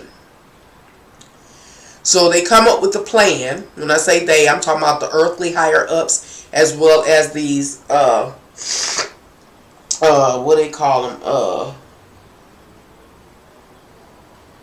Abominations. Heavenly abominations. Set a plan up to, again, dumb the masses down, to have certain people, selected people, to still have their full comprehension, get the information, translate it, maybe just like they heard it. But the rest of humanity hears it and can't comprehend what's really going on. And so they have the clause that everybody knows, or what do you call it? What they call it? Something deniability. Deniability, probable deniability, whatever it's called, you know. You say, oh, they knew, they heard it, but they couldn't comprehend it. So let's see. It says,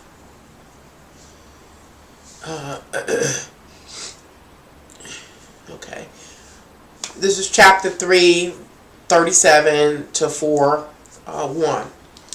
For rather, it is the latter that looks expectantly at him in his light. For rather, it is the latter that looks expectantly at him in his light.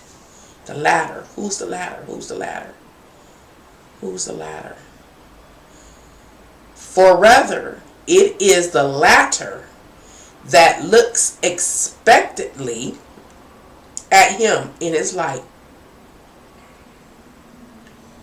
It's talking about time itself, the eon. Looks at the absolute expectantly in his light, like trying to see divinity or absolute, maybe. For the perfect, we have to contemplate on that. For the perfection is majestic. He is pure, immeasurable mind. Pure, immeasurable mind. M-I-N-D. That's back to the whole concept of mentalism. For the perfection is majestic. He is pure, immeasurable mind. He is an aeon-giving aeon, or eon-giving eon. He is time-giving time. He is life-giving. He is eon-giving eon. He is life-giving life. He is a blessedness-giving blessed one. He is knowledge-giving knowledge. He's the consciousness that allows itself to be No. He is goodness, giving goodness. He is mercy and redemption, giving mercy. He is grace, giving grace, not because he possesses it, but because he gives the immeasurable, incorruptible light. How am I to speak with you about him? His eon is indestructible. His time, his boundaries, his limits, the indestructible, at rest and existing in silence, reposing and being prior to everything. He is the head of all the eons, meaning many eons or periods of time. Joshua, you was talking about that. And it is he who gives them strength in his goodness. For we know not here go this word again, infallible things. Where the god dang on word at? I might have closed it up. I thought I was done with it. Y'all see how I can't even hold on? Infallible.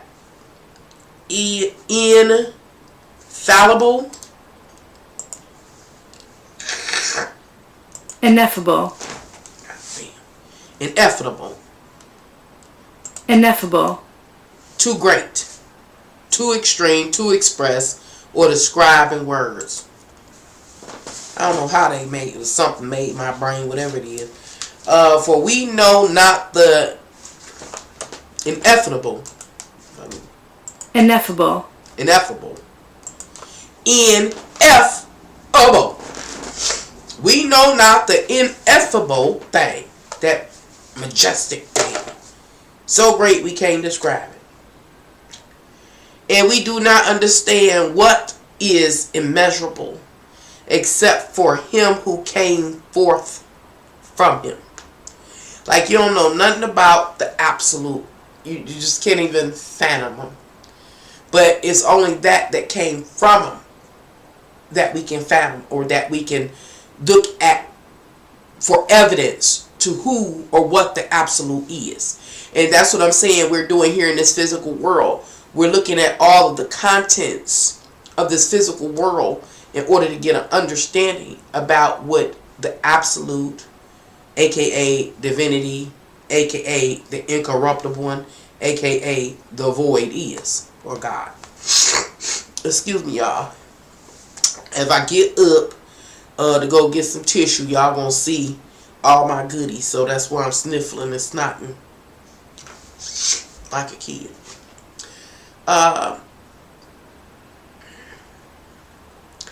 For it is he who told it to us alone.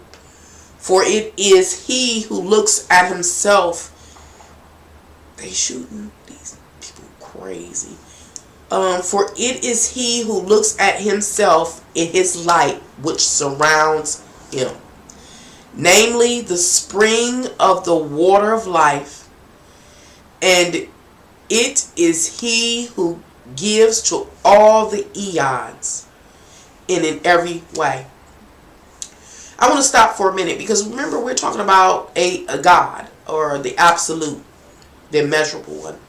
And it's saying here how basically only it itself can appreciate itself. It is like this fountain of light. And everything comes from it. It even gives like life or existence or the consciousness to time.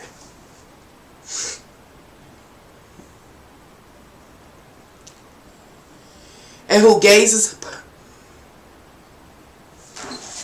excuse me, and who gazes, excuse me, and who gazes upon his image, which he sees.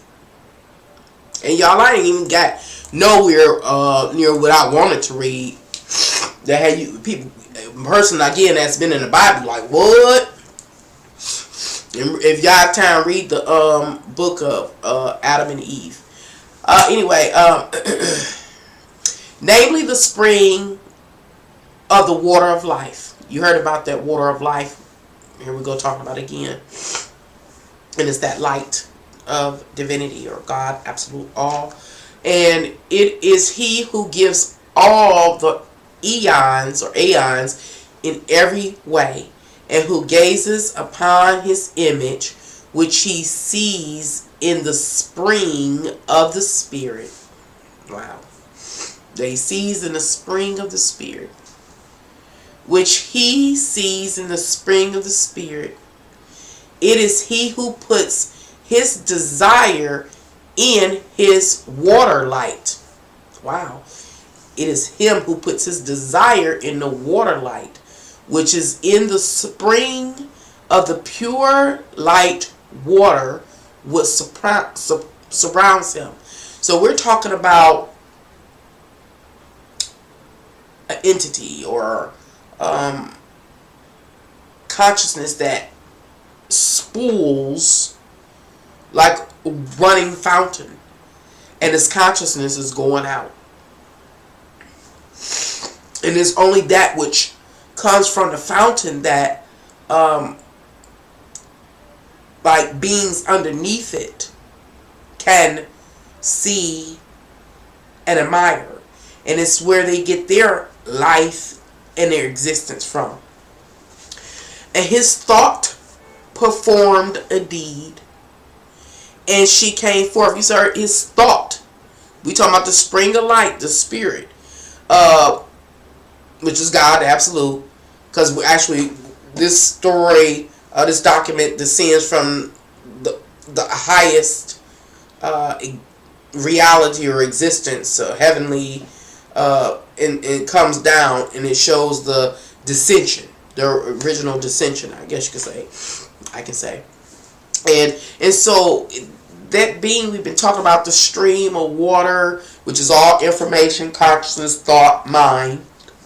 Mentalism is constantly creating, and it is only itself can admire itself. Nothing can, really withstand it. Only thing that any entity that comes from it, descends from it, can do is look at the creation like just above it to kind of get an idea of this absolute power. And then its thought, its mind is thought. Its mind has this thought. So his mind has a thought, and his thought performed a deed. And she came forth. And she came forth. Namely, she who had appeared before him in the shine of his light. His thought. The very first light thought. Oh, I can't say that because he also thought of time. If that was time. See, that's a particular type of consciousness.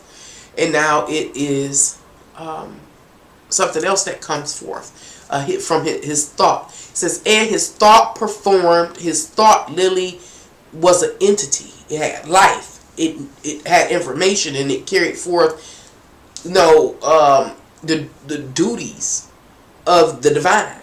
And it performed a deed, and she came forth. Namely, she who had appeared before him in the shine of his light. Meaning this she that comes into existence was already a part of his life. A lot of light. And she was thought out of it. So, this is the first power, which was before all of them. This is the first power, which was before all of them. Before all of them who? The rest of the powers and of the eons and then whatever else Absolute decided to create or think into existence. It says, which came forth from his mind. She is forethought of all. Her light shines like his light. So, when we say his thought, the divine, the absolute, his pool of light, moving. It did a deed, and it brought forth she. She is the first power, And she is forethought. That's who she is. She is forethought. And it says, and all her light shines like his. The perfect power, which is the image of the invisible. Wow. Is the image of the invisible. Virginal spirit is perfect. Virginal spirit is perfect. So what does that mean? She, forethought, is a manifestation of the absolute. Or, now I gotta use earthly words. She is like a clone of the thought of the absolute. She is a print of that power, or that the essence of the absolute, and it's called literally forethought. And y'all know what forethought is. But let's see. Forethought.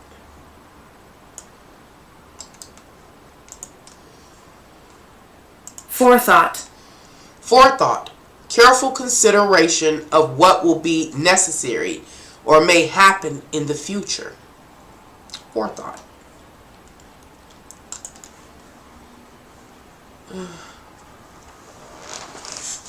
The first power, the glory of Barbello. And this is where it really starts getting complicated.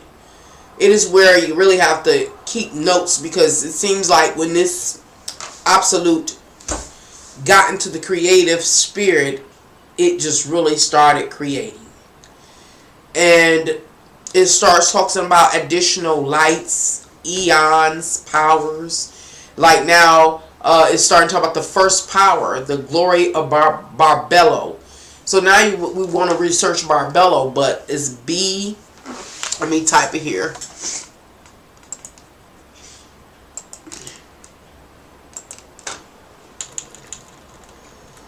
I wish I could remember. Is it? I think that's right. It was at no, W was it? Where's it go? Yep, I can't find it. It's behind there, but let's see if that's it. I have to move this. And that's Barbello, if I'm pronouncing it correctly. So I'm gonna try. I know if I Google it, it's gonna come up with stuff you have to really search in depth. Yeah. It says Barbello, if it's pronounced right, is a goddess in Gnosticism. She is called thought, province, forethought, or foreknowledge. She is believed to be the first emancipation of Bythos. Right there, that begins to, again, we don't know exactly who wrote this and what inspired them. If it's real, is it a download that this person received because their mental faculties haven't been, reduced, or or is somebody just using their creative mind? But this document gives you something to think about the further you go down into it, as well as the other books of the Apocryphon. But a reason why I kind of have a problem with this is because it talks about how, God's light is moving, and then his thought performs a deed, and she comes forth, and she is called forethought. It says this is the first power, which is forethought. And then it starts in another line, and it says the first power, the glory of Barbello. So it almost seems like it switches characters to me. So when I was reading that, I just Googled. It's like it switched characters to me. Either it switches characters, which means the person will have to stay on that section forever breaking it down, or forethought name is Barbello. You know? Either forethought, her name is Barbello because she is the first power. But then it also seems like the first power is forethought, period. Then it come back and talk about the first power. And it says the glory. The first power. The glory of Barbello. So who is Barbello? Is Barbello like, let's say, a nodule or, I don't know. I'm going to give you an example of what I mean. The first power, the glory of Barbello. In the movie Coco, everybody had a guardian spirit.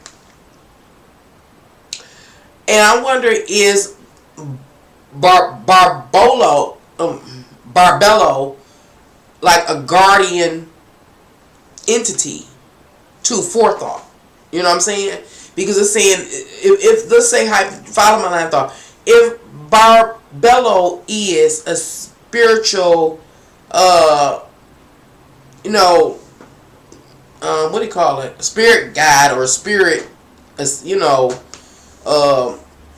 associate to forethought, then yes, forethought would be glorious to Barbello, because Barbello being in association with forethought gives it purpose. But then it's like, who is Barbello? But we have to read down more. But that's something to keep in mind. But here, and based on what I just Googled, it suggests that forethought's name is Barbello. And I go down because when I was reading that Google on this topic, it talked about how Barbello is thought, forethought, this and that, when I had the idea that they were separate entities. So I read the perfect glory in the eon. Remember, eon represents a period of time. It says in a particular period of time, it's the perfect glory in the eon. So it almost seems like, how I say, the creator, the absolute, creates time. And just say time was sitting there just being itself. What would be a celebration or a monumental moment for that space and time? Oh, during this space and time, during this eon, forethought was created. Like landmark, that kind of thing. So, it says the perfect glory in the eon, the glory of the revelation, is let me make sure. I am comprehending those last couple of lines to say that, remember the absolute God created eons, which is time, which are time periods. And in each time period, which is time itself, is an entity. But inside of a particular time period, something else also took place. And the first thing was that forethought was created during a particular time period. So let's see. So let's say this is time period, it's the first time period, first eon. Well, the first eon is directly attached or related to forethought. And that's the glory of the period. The period exists for a purpose. The period existed to help bring forethought into existence. And the last sentence says the glory of the revelation. The glory of the revelation of what? The information or the consciousness needed to create forethought that came from the absolute. It's the revelation. Because they didn't know it. They wouldn't even exist. But the revelation was granted them. The information, the consciousness. Goes on. She glorified the virginal spirit. The virginal spirit. She glorified the virginal spirit. Up higher, it talked about that virginal spirit. Where was it at?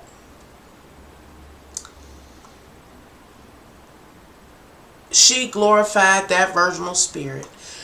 The virginal spirit up earlier was related back to the absolute.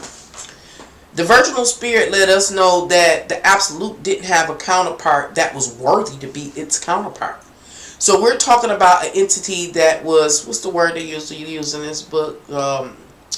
Androgynous. That absolute is like an androgynous being. He didn't have a separate, counterpart or wife to impregnate.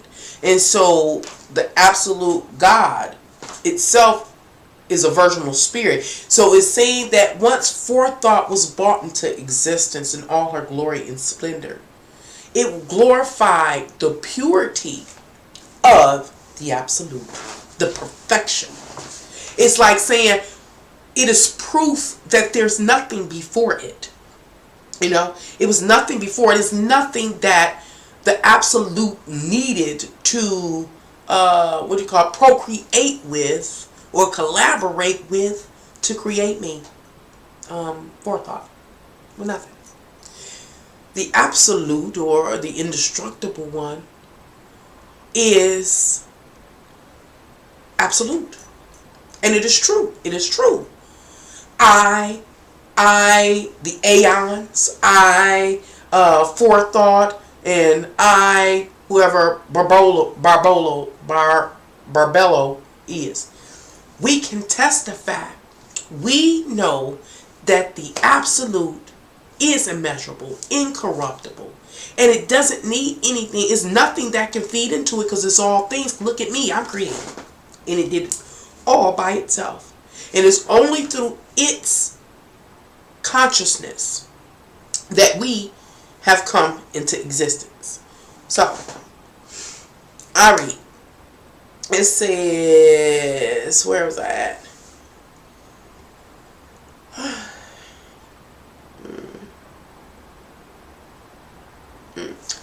Is that where I am?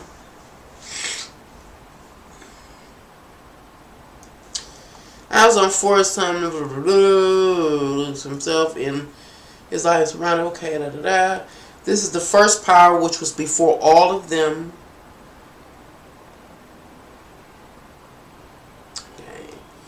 Okay. The perfect power, which is the image of the invisible virginal spirit, who is perfect, uncorruptible, perfect, pure. It says the first power, the glory of Barbello, the perfect glory in the eons, the glory of the revelation was all pure, didn't need a counterpart, absolute. She glorified the virginal spirit, and it was she who praised him. Who praised him? Forethought. Because thanks to him, she had come forth. This is the first thought, his image. Wow. This was the first thought, his image. Wow. Are y'all getting what it's saying? It's saying now, once forethought was created,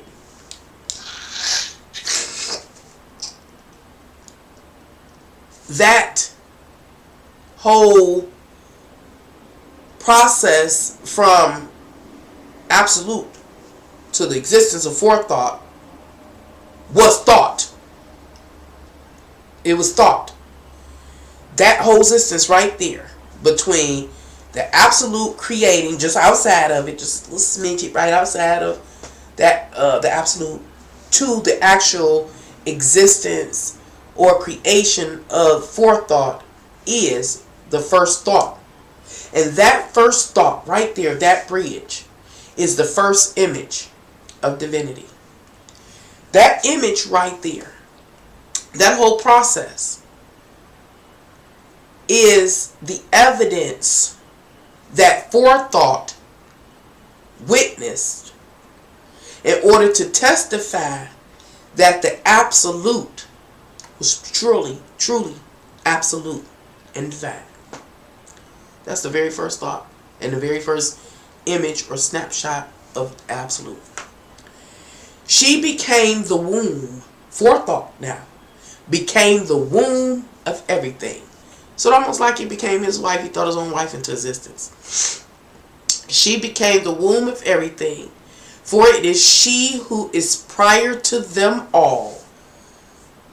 The mother, father, the first man, the Holy Spirit, the trice male, the trice power, the trice named androgynous one, and the eternal eon, eternity, a time period, never ending, consistent loop, among the invisible ones, and the first to come forth. Chapter 5:11, chapter 5:11 to 5:14. She, I guess we're still talking about forethought, requested from the invisible virginal spirit. Remember, the invisible virginal spirit is part of that process of the absolute thinking forethought into existence, because it didn't need no counterpart to do so. That is Barbello to give her foreknowledge. Hold on. See, it's starting to tell us who Barbello is. That's 5:11. 5:11. Where am I at? Oh gosh, where y'all at? I'm back over here. Let me see.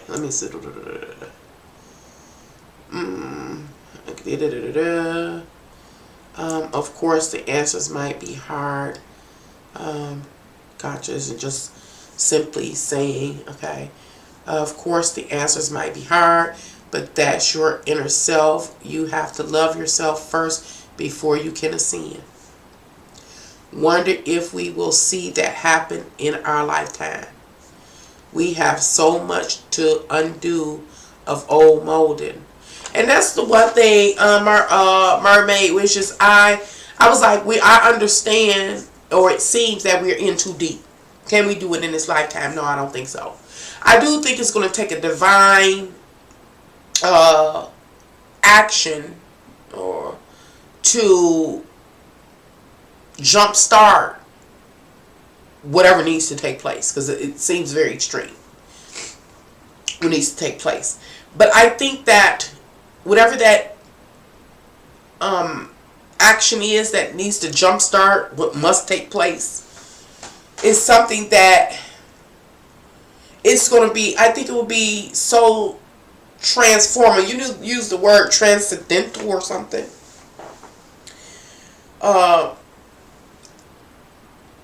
I think it will transcend our comprehension. And I don't think it's just going to be like it would happen like now in this time frame. I think when it moves, when I read this document, it made me think like when the action needs to happen in order to clear all this mess up, it is not just doing our time, but it will do all of existence. Like, we just at the still, I done messed around so long with this document, we still at the top, and it really gets in depth, it really gets good. But to wash over everything we've read thus far all the way, think about, we were just reading about the absolute and the actual dissension, down into matter. We're reading down, that's what's happening. And we still up in the upper heavens. We ain't talked about man, we ain't talked about this concept of Christ, we ain't talked about hot and cold, all these things. It talk about how these things come into existence, gives their name. It talk about the human body and all the body parts and the spirits that made the body parts. I mean, it just go all the way down the dissension into material realm. So I think when this document leads me to believe that what has to occur washes over all of this, all of it, simultaneously. And so it's not like we will ever consciously know on an individual level that this purification process is taking place. A soul, yes, will be a part of the conscious, but it's not like this individual understanding like we like to get in this physical world where you got to know it on an individual basis. I don't think it's like that. Because based on this document, it's saying basically we all come from this absolute power, incorruptible power. We are a watered down version. And so if we are, we'll say, purified and just like somebody taking a deep breath and suck us in, we won't even be aware that we sucked in. You know what I'm saying? That's what I think is going to happen. And it's just an overall, and it covers, I think, millions and millions of years. All that will be sucked in is like millions of years. You see it in the movies, like, what was that name of that movie where all the superheroes was fighting and the man had destroyed the world and they was fighting him tooth and nail and they was going from times and through time warps and dimensions, they tore up everything, and he ended up destroying the world. I can't remember this superhero movie. And at certain time, like even in Jumanji, they did this. Everything get tore up, and then all of a sudden everything reversed. At the end of the game of Jumanji, everything reversed. Woo, and start rewinding and get sucked up like that. That's my theory. Wonder if we will see. Good point, Josh. Mermaid wishes you yourself have a lot of good energy. Yes, she does. Y'all are wonderful. I'm very appreciative for people that visit my channel. It's not a lot of people, but it's quality people. So that's what made me keep coming back. I'm like, Nancy, because I get mad at YouTube. I get mad at not, YouTube not paying me. It take a year for me to get 100. I'll be pissed. And then the only thing that made me come back is that I was like, I really be having good quality people on here. When they come on here, we be talking about stuff. And a lot of people, again, y'all done hung in here quite a long time. So I really appreciate y'all. And a lot of people can't do that. And that shows that each of you have, how can I say, a more advanced mind. It is more, I don't know, how can I say this? Like a lot of people have short attention spans. That's why I'm saying you have an advanced mind. You can sit longer. You can contemplate. You can listen. You can have exchanges. Through those type of abilities, I'm aware that y'all can grow. I'm aware of y'all, of where your consciousness is now, and I can kind of see where it can go. You know what I'm saying? And not to say that what I teach over here is 100% correct, true, is the right path, but I understand that in your own life, whatever truth you are led to, you can carry it through. You know what I'm saying? Carry it through. This is just an example of your capability. So again, in short, I do appreciate y'all. You say she is a god of the higher consciousness that a human can go to think of God. Yeah, and I tell you, I be sitting here talking. I be talking to something. You might have given me a Jackie. I be talking to something. It be talking to me. It ain't trying to hurt me, so hey, I'm all right with it. Maybe it's both. Remember, it has no matter. Avengers. I think it is the Avengers. Yup. They was tearing up everything. Or never end the story movie. Just keep going on and on and on. So y'all, where I'm at? Okay, y'all. I don't know if you can hang with me or not. I'm approaching 3 hours. So what I'm going to do is I'm going to read a little more. And so I'll be on here another 24 minutes. And then I'm moving to get off. I thank you all for dropping by here to Can Angels Fly, Tarot, and more. And allowing me to share my research and what I think and my philosophies, viewpoints, all that kind of stuff, and helping me explore these questions out here that I have. And hopefully we explore some of the things that are interesting to you or concerning to you. Please, did I say it, like, share, and if you haven't already, subscribe. If you're ever interested in ordering your own personal tarot reading, contact me at my email. My email is canangelsfly1@gmail.com. Remember, today, all tarot readings are, or my tarot reading is half off, so it's only $25. Okay, continuing to read another 24 minutes, and then I'll let it go.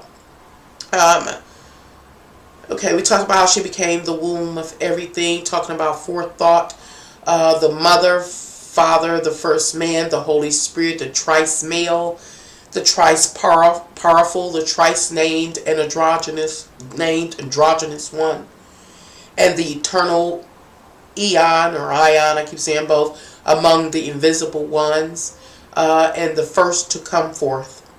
She requested from the invisible virginal spirit, that is Barbello.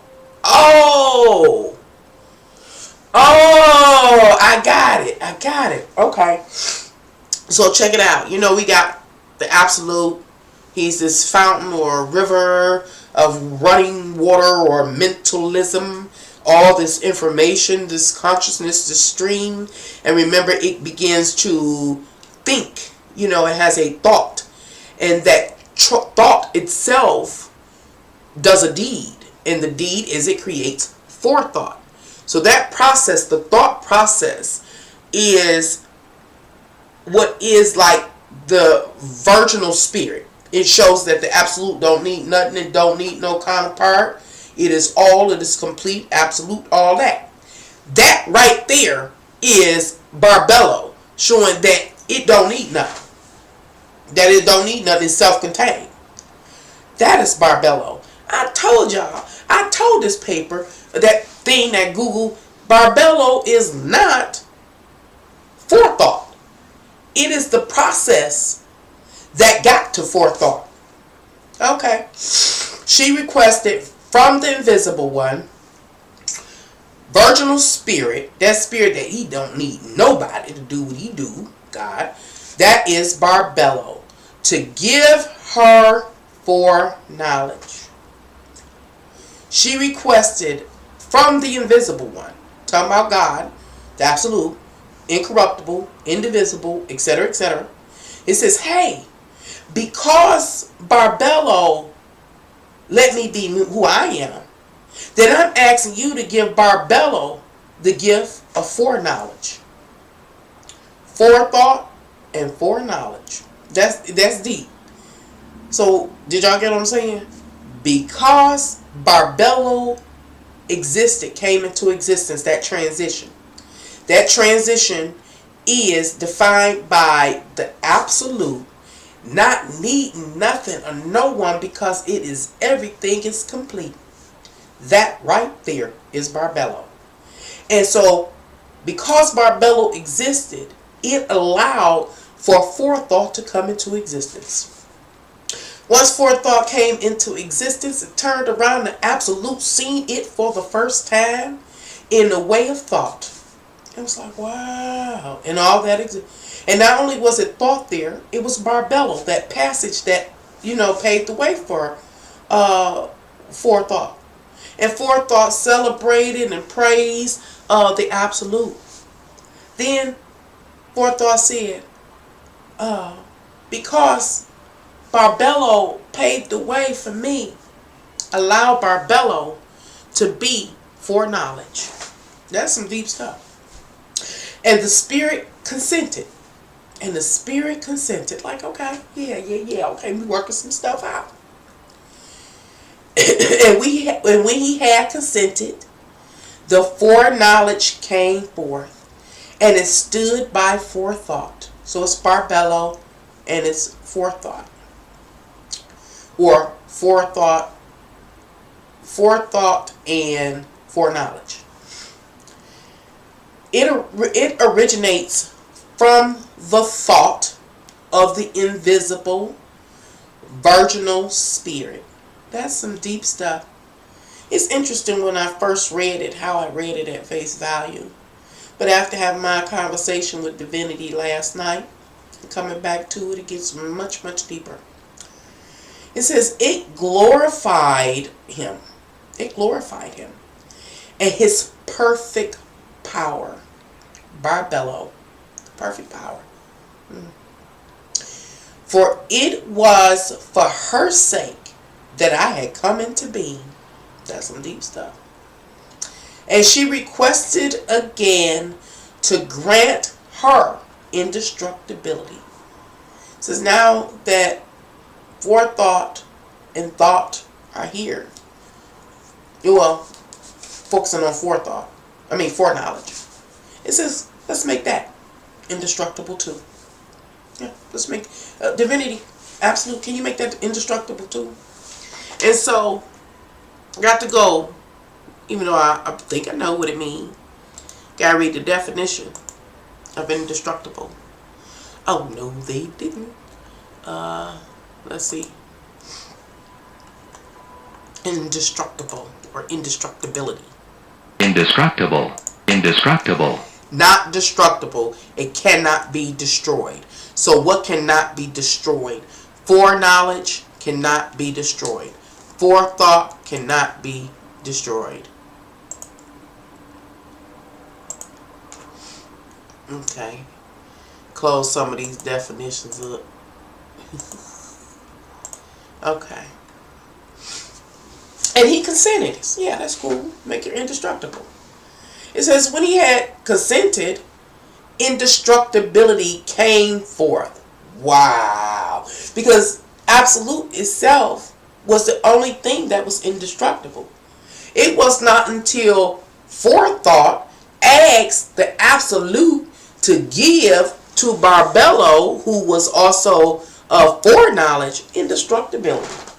And the divinity said, that's a good idea. You, Barbello, not Barbello. Yeah, Barbello. Which are also foreknowledge, are indestructible. And that's when indestructibility was created from the absolute. He gave a portion of itself to the next spirit. Okay. It says, so when he consented, indestructibility came forth, and it stood by the thought and the foreknowledge. Gave it both to him. Gave it to both of them. You cannot destroy thought and forethought. It's indestructible. Indestructible. It glorified the invisible one and Barbello, the one for whose sake they had come into being. And so it's like every spirit that was created as a direct result of the spirit that came before it or preceded it. And once that spirit came into being, it was the word, it glorified the spirit that preceded it. Because only through that spirit that preceded it was it capable of being created, itself being created. You know what I'm saying? So it's like saying, you create me. Oh, yeah, thank you. I really celebrate you. Now that I'm created, something else can be created. When they created, they celebrate me. Like, oh, yeah. You know, but that's when they say giving God all the glory. Going all the way back to the absolute or the ascension. Let's see. Sorry, I twisted my foot. So, and Barbello requested to grant her eternal life. Wow. So they grant each other eternal life. They grant each other indestructibility. So right now we have the absolute. We got the virginal spirit, which is the absolute, need nothing because it's totally complete.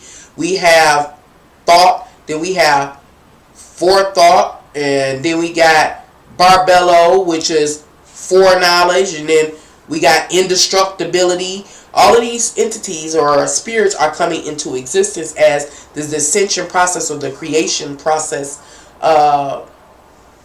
continues. And so, and we also have eternal life. Remember, all of these spheres of knowledge, spheres of consciousness are the absolute. That's where it's descended from, the absolute. That pool of, what was that word I couldn't get? Corporeal and incorporeal. Has no incorporeal, no matter down here, nothing that is relative to this realm. None of our minerals, metals, molecules, whatever, none from this place. And in that particular realm, in its space or whatever it is no physical body. basically it appears as this consciousness without any boundaries or limits. I call it the void, completely black, black as black velvet, black as velvet you ever want to see. Let's see. Okay. And when he had consented, eternal life came forth, and they attended and glorified the invisible spirit and Barbello, the one for whose sake they had come into being. And she requested again to grant her truth. She said, she requested again to grant her truth, and the invisible spirit consented. And when he had consented, truth came forth. Now we got truth. And they attended and glorified the invisible, excellent spirit and his Barbello, the one for whose sake they had come into being. This is the pentad. Now this is what I want to go back into. The pentad said this is the pentad. It's 5 parts. I know it's knowledge, foreknowledge. Is it indestructibility? What else is it? Truth.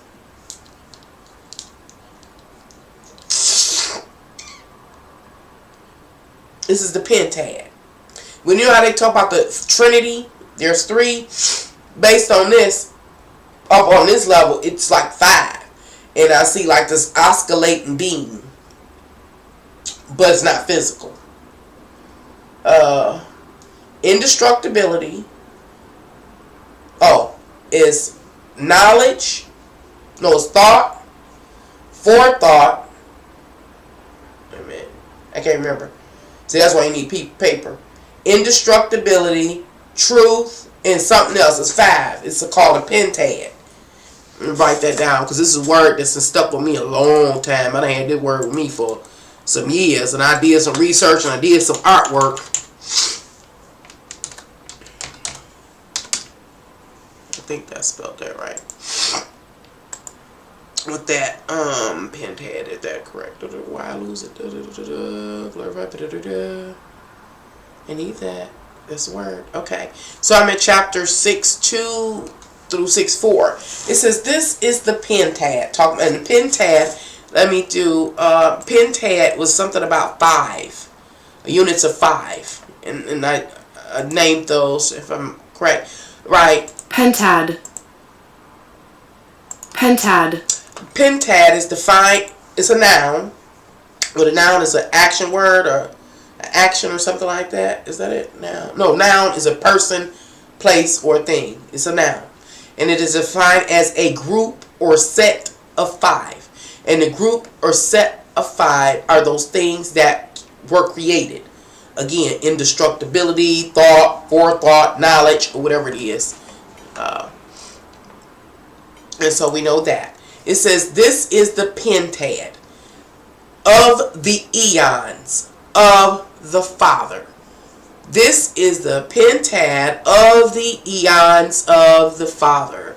This is the group of 5 primary 5 forces, heavenly forces of the time, of the eons, throughout all time. Because remember, it was saying something earlier about the eternal eons through all eternity. Remember these things, the indestructibility, the forethought, the truth, the foreknowledge were granted the gift of indestructibility and eternal. And there's also the eternal eons, saying that these 5 will always exist from time, eternally. They will exist eternally. Guaranteed. So, I'll read that. This is the pentad of the eons of the Father, which is the first man. This is the very first man. So the very first man off rip is not a physical being or a corporeal being. It is knowledge. Was it knowledge? No. Thought. Foreknowledge. Forethought.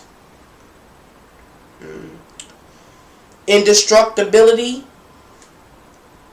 And is it the invisibility? I don't know. It's one more. And that's the pentad. And the pentad is the first man. The image. This is the image, y'all. Check it out. This is the first man. And the image of the invisible spirit. Remember, the invisible spirit is the absolute God. Remember, only way we know how it looks and what it is through looking at things that it created below it.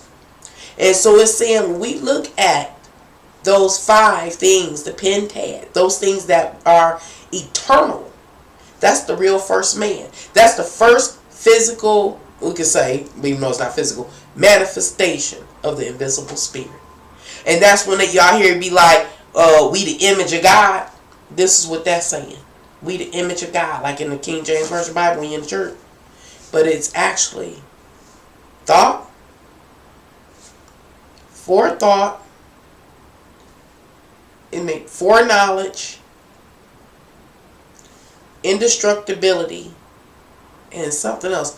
I'm going to go back. Invisibility. I just don't want to use all my ink in my printer. Ink costs too much.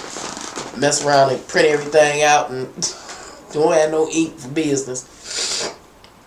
Oh man, that's deep. Right there. That been with me a long time. That pentad. This is the pentad of the eons forever. Of the Father. Which is the first man. The image of the invisible spirit. So now we have another layer of seeing them. Remember the first time we saw it, or a being saw it, was when it thought. And forethought looked back and saw it in thought. That's you. Now we get down here and there's 5 parts to it. Like it became more of a like we'll say a 3-dimensional figure is a 5-dimensional figure. Like, wow, that's how you look.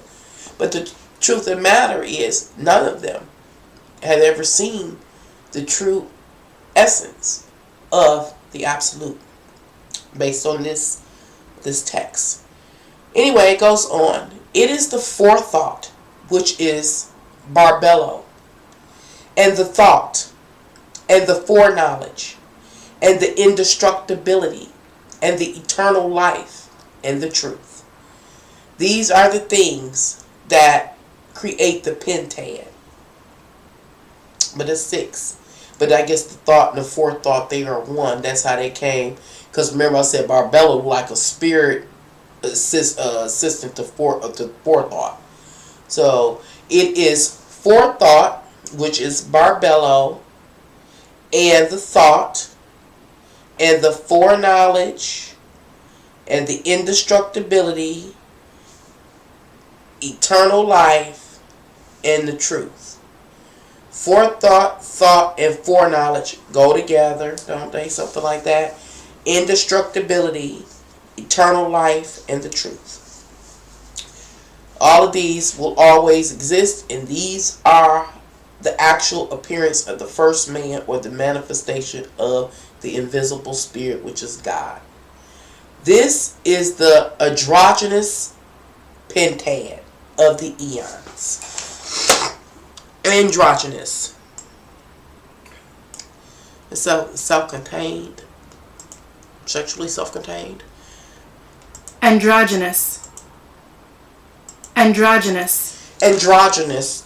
Partly male and partly female in appearance, or indeterminate of indeterminate sex.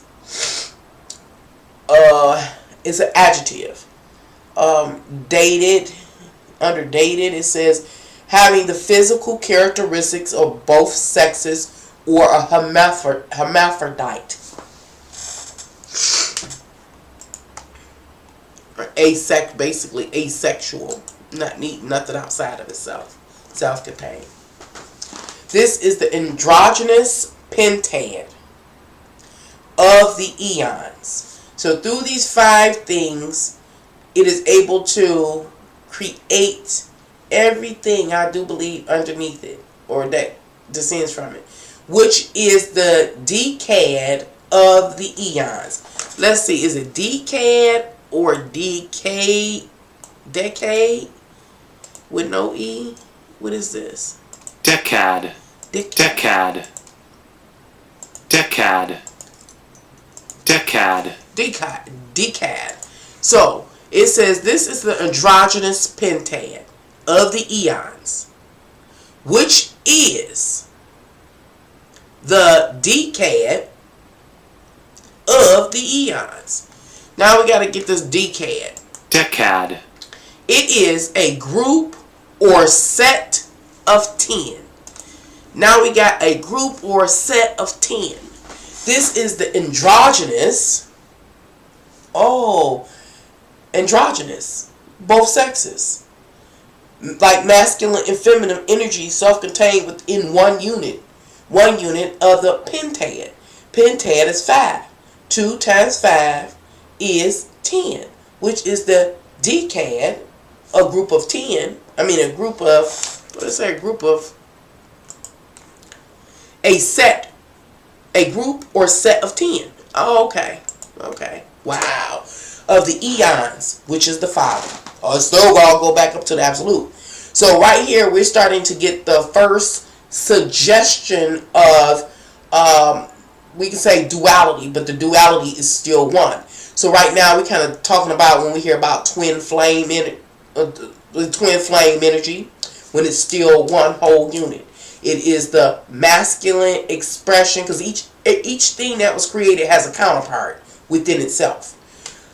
And that becomes a problem later on that ends up bringing about us.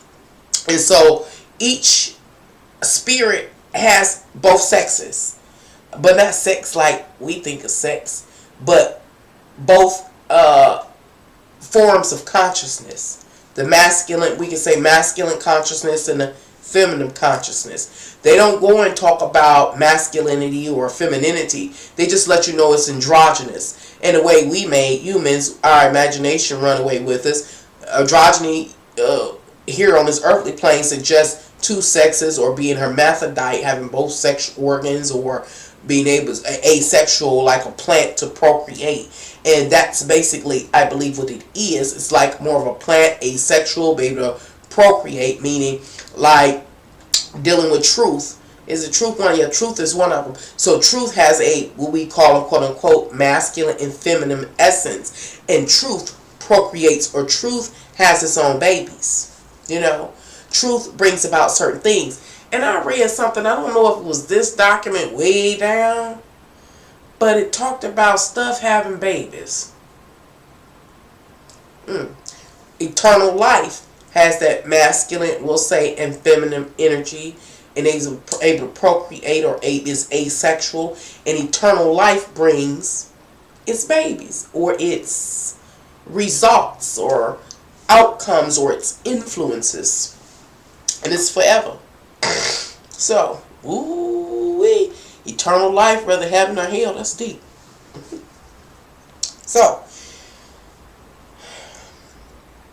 and he looked at Barbello with the pure light which surrounds the invisible spirit, and with his spark. And she conceived from him.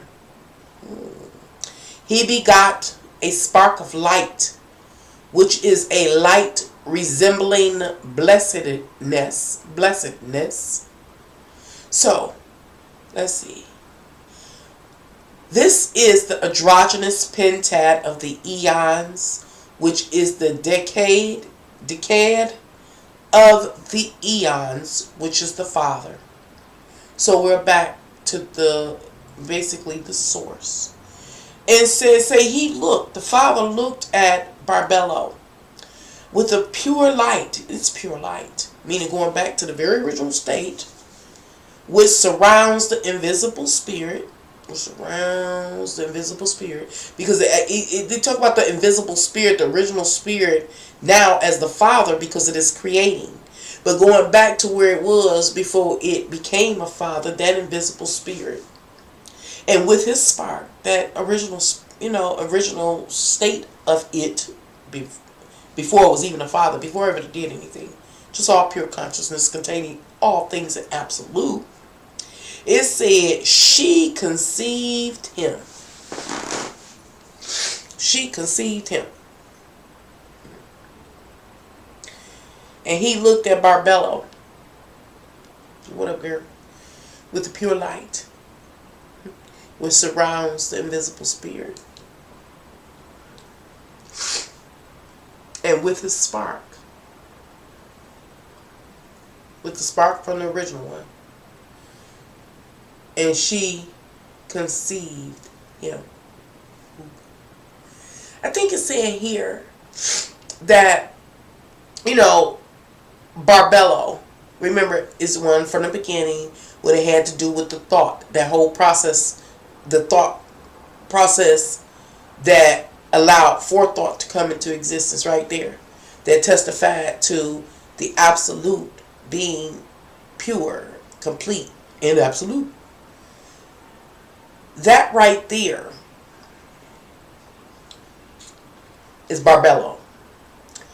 And at this point in the document, Barbello is basically, let's say, kicking it with the invisible spirit, the original, essence of divinity before it created.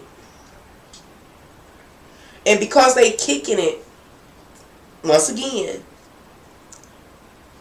that energy, we can say, impregnates Barbello and creates the Father.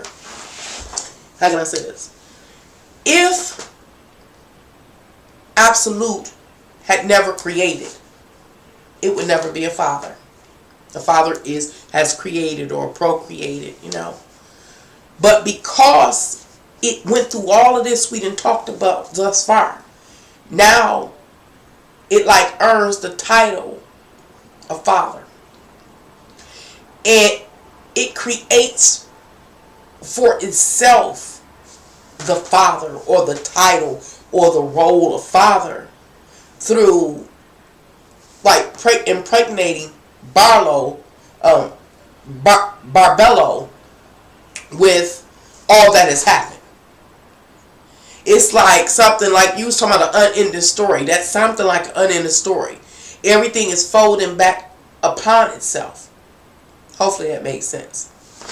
It says, and she conceived him. She conceived what? The Father. He begot a spark of light with a light, resembling blessedness. But it does not equal his greatness. So, being a Father does not equal or equate or even come close to what it is in its pure essence. And so, they got tired of me. So, the Father part of it had to be created, because the Father part is a lesser expression than it is in its original form. That's what it's saying. This was an only begotten child. Listen to that terminology. This was the only begotten child of the mother father. Who was the only begotten child? That Father loved the Son, so he let him be sacrificed. It's starting to go over to that Christian Bible. It says this was the only begotten child of the mother father which had come forth. And that is still the absolute's self as the creator. It's the absolute thought, and the absolute as creator. That right there becomes the child. That is the only begotten child. It is the only offspring, the only begotten one of the Father, of the pure light. I mean, whoever wrote this was on some bull crap or something. They tagged us to connect it to something. What time it is? Oh wow, 11:05. Okay. I'm just gonna read a little bit more. Then I'm gonna get off here, take a bathroom break, and come back and read my private time. But it's just getting good, and I hate to break my stride because then I lose my line of thought. Excuse me. And the invisible virginal spirit rejoiced over the light which came forth, and that which was brought forth first by the first power of his forethought, which is Barbello. And he anointed it with his goodness until it became perfect, not lacking in any goodness. Meaning he had to try to pull it up because it was him. He had to pull it up and purify it because it's already me. I can't let me get broke down. You know what I'm saying? So he had uplifted because it was broken down. It was watered. It was diluted. He had shared it with so much, but yet it was still himself. Had to purify it because he had anointed it with the goodness of the invisible spirit, and it attended him as he poured upon it. And immediately when it had received from the Spirit, it glorified the Holy Spirit and the perfect forethought for whose sake it had come forth. It is requested, and it requested to give it a fellow worker. It wanted a fellow worker, which is the mind. And he consented gladly. And when the invisible spirit had consented, the mind came forth. And it attended Christ.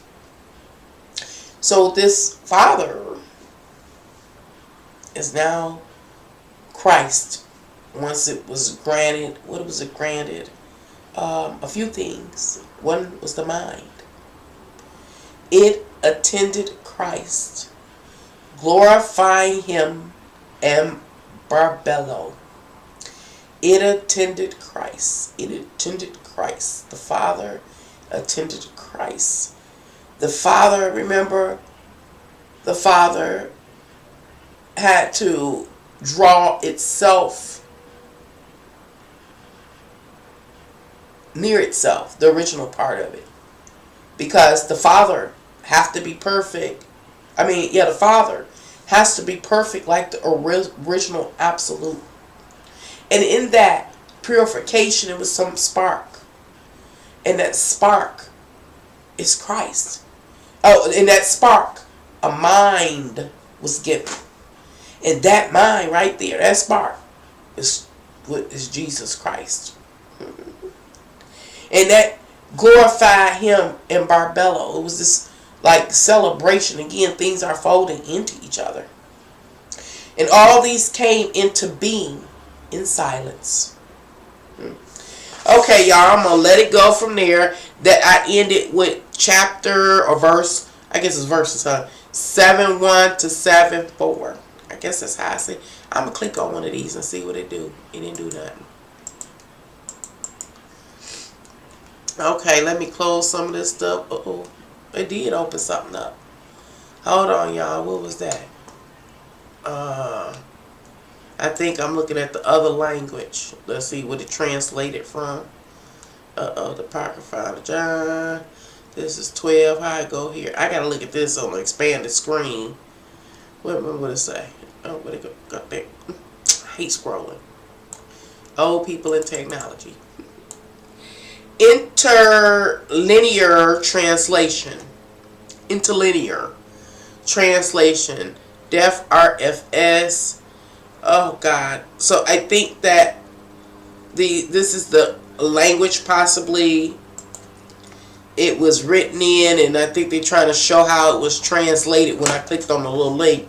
In the New Testament, whatever that say, forever and for, I guess it's supposed to be peace. The article stands immediately before its sustainative when I don't understand how people do all this. I really don't. How do you write all of this? How do you read, interpret, get the what they call it, like the background to the language, the letters, the words, the translations, the other versions is in? What the hell is wrong with my mind? I'm seriously freaking concerned about this. I guess I was never made to be straight cool. Because I am really upset. Where is my mind at? I can't comprehend most stuff. Oh my God, it's got to be straight to the point. Straight to the point, and I'll be okay. How real? What's going on? I'm about to get up off here. I've been on here 3 hours and 13 minutes, and I got to take a bathroom break. Again, thank y'all for dropping by. Until next time, bye. Y'all leave a comment. Let me know how y'all like diving into the more deeper stuff. This is for advanced thinkers. If you're ready, let me know. How the hell I get off here? You know I got the cuss while I'm on here.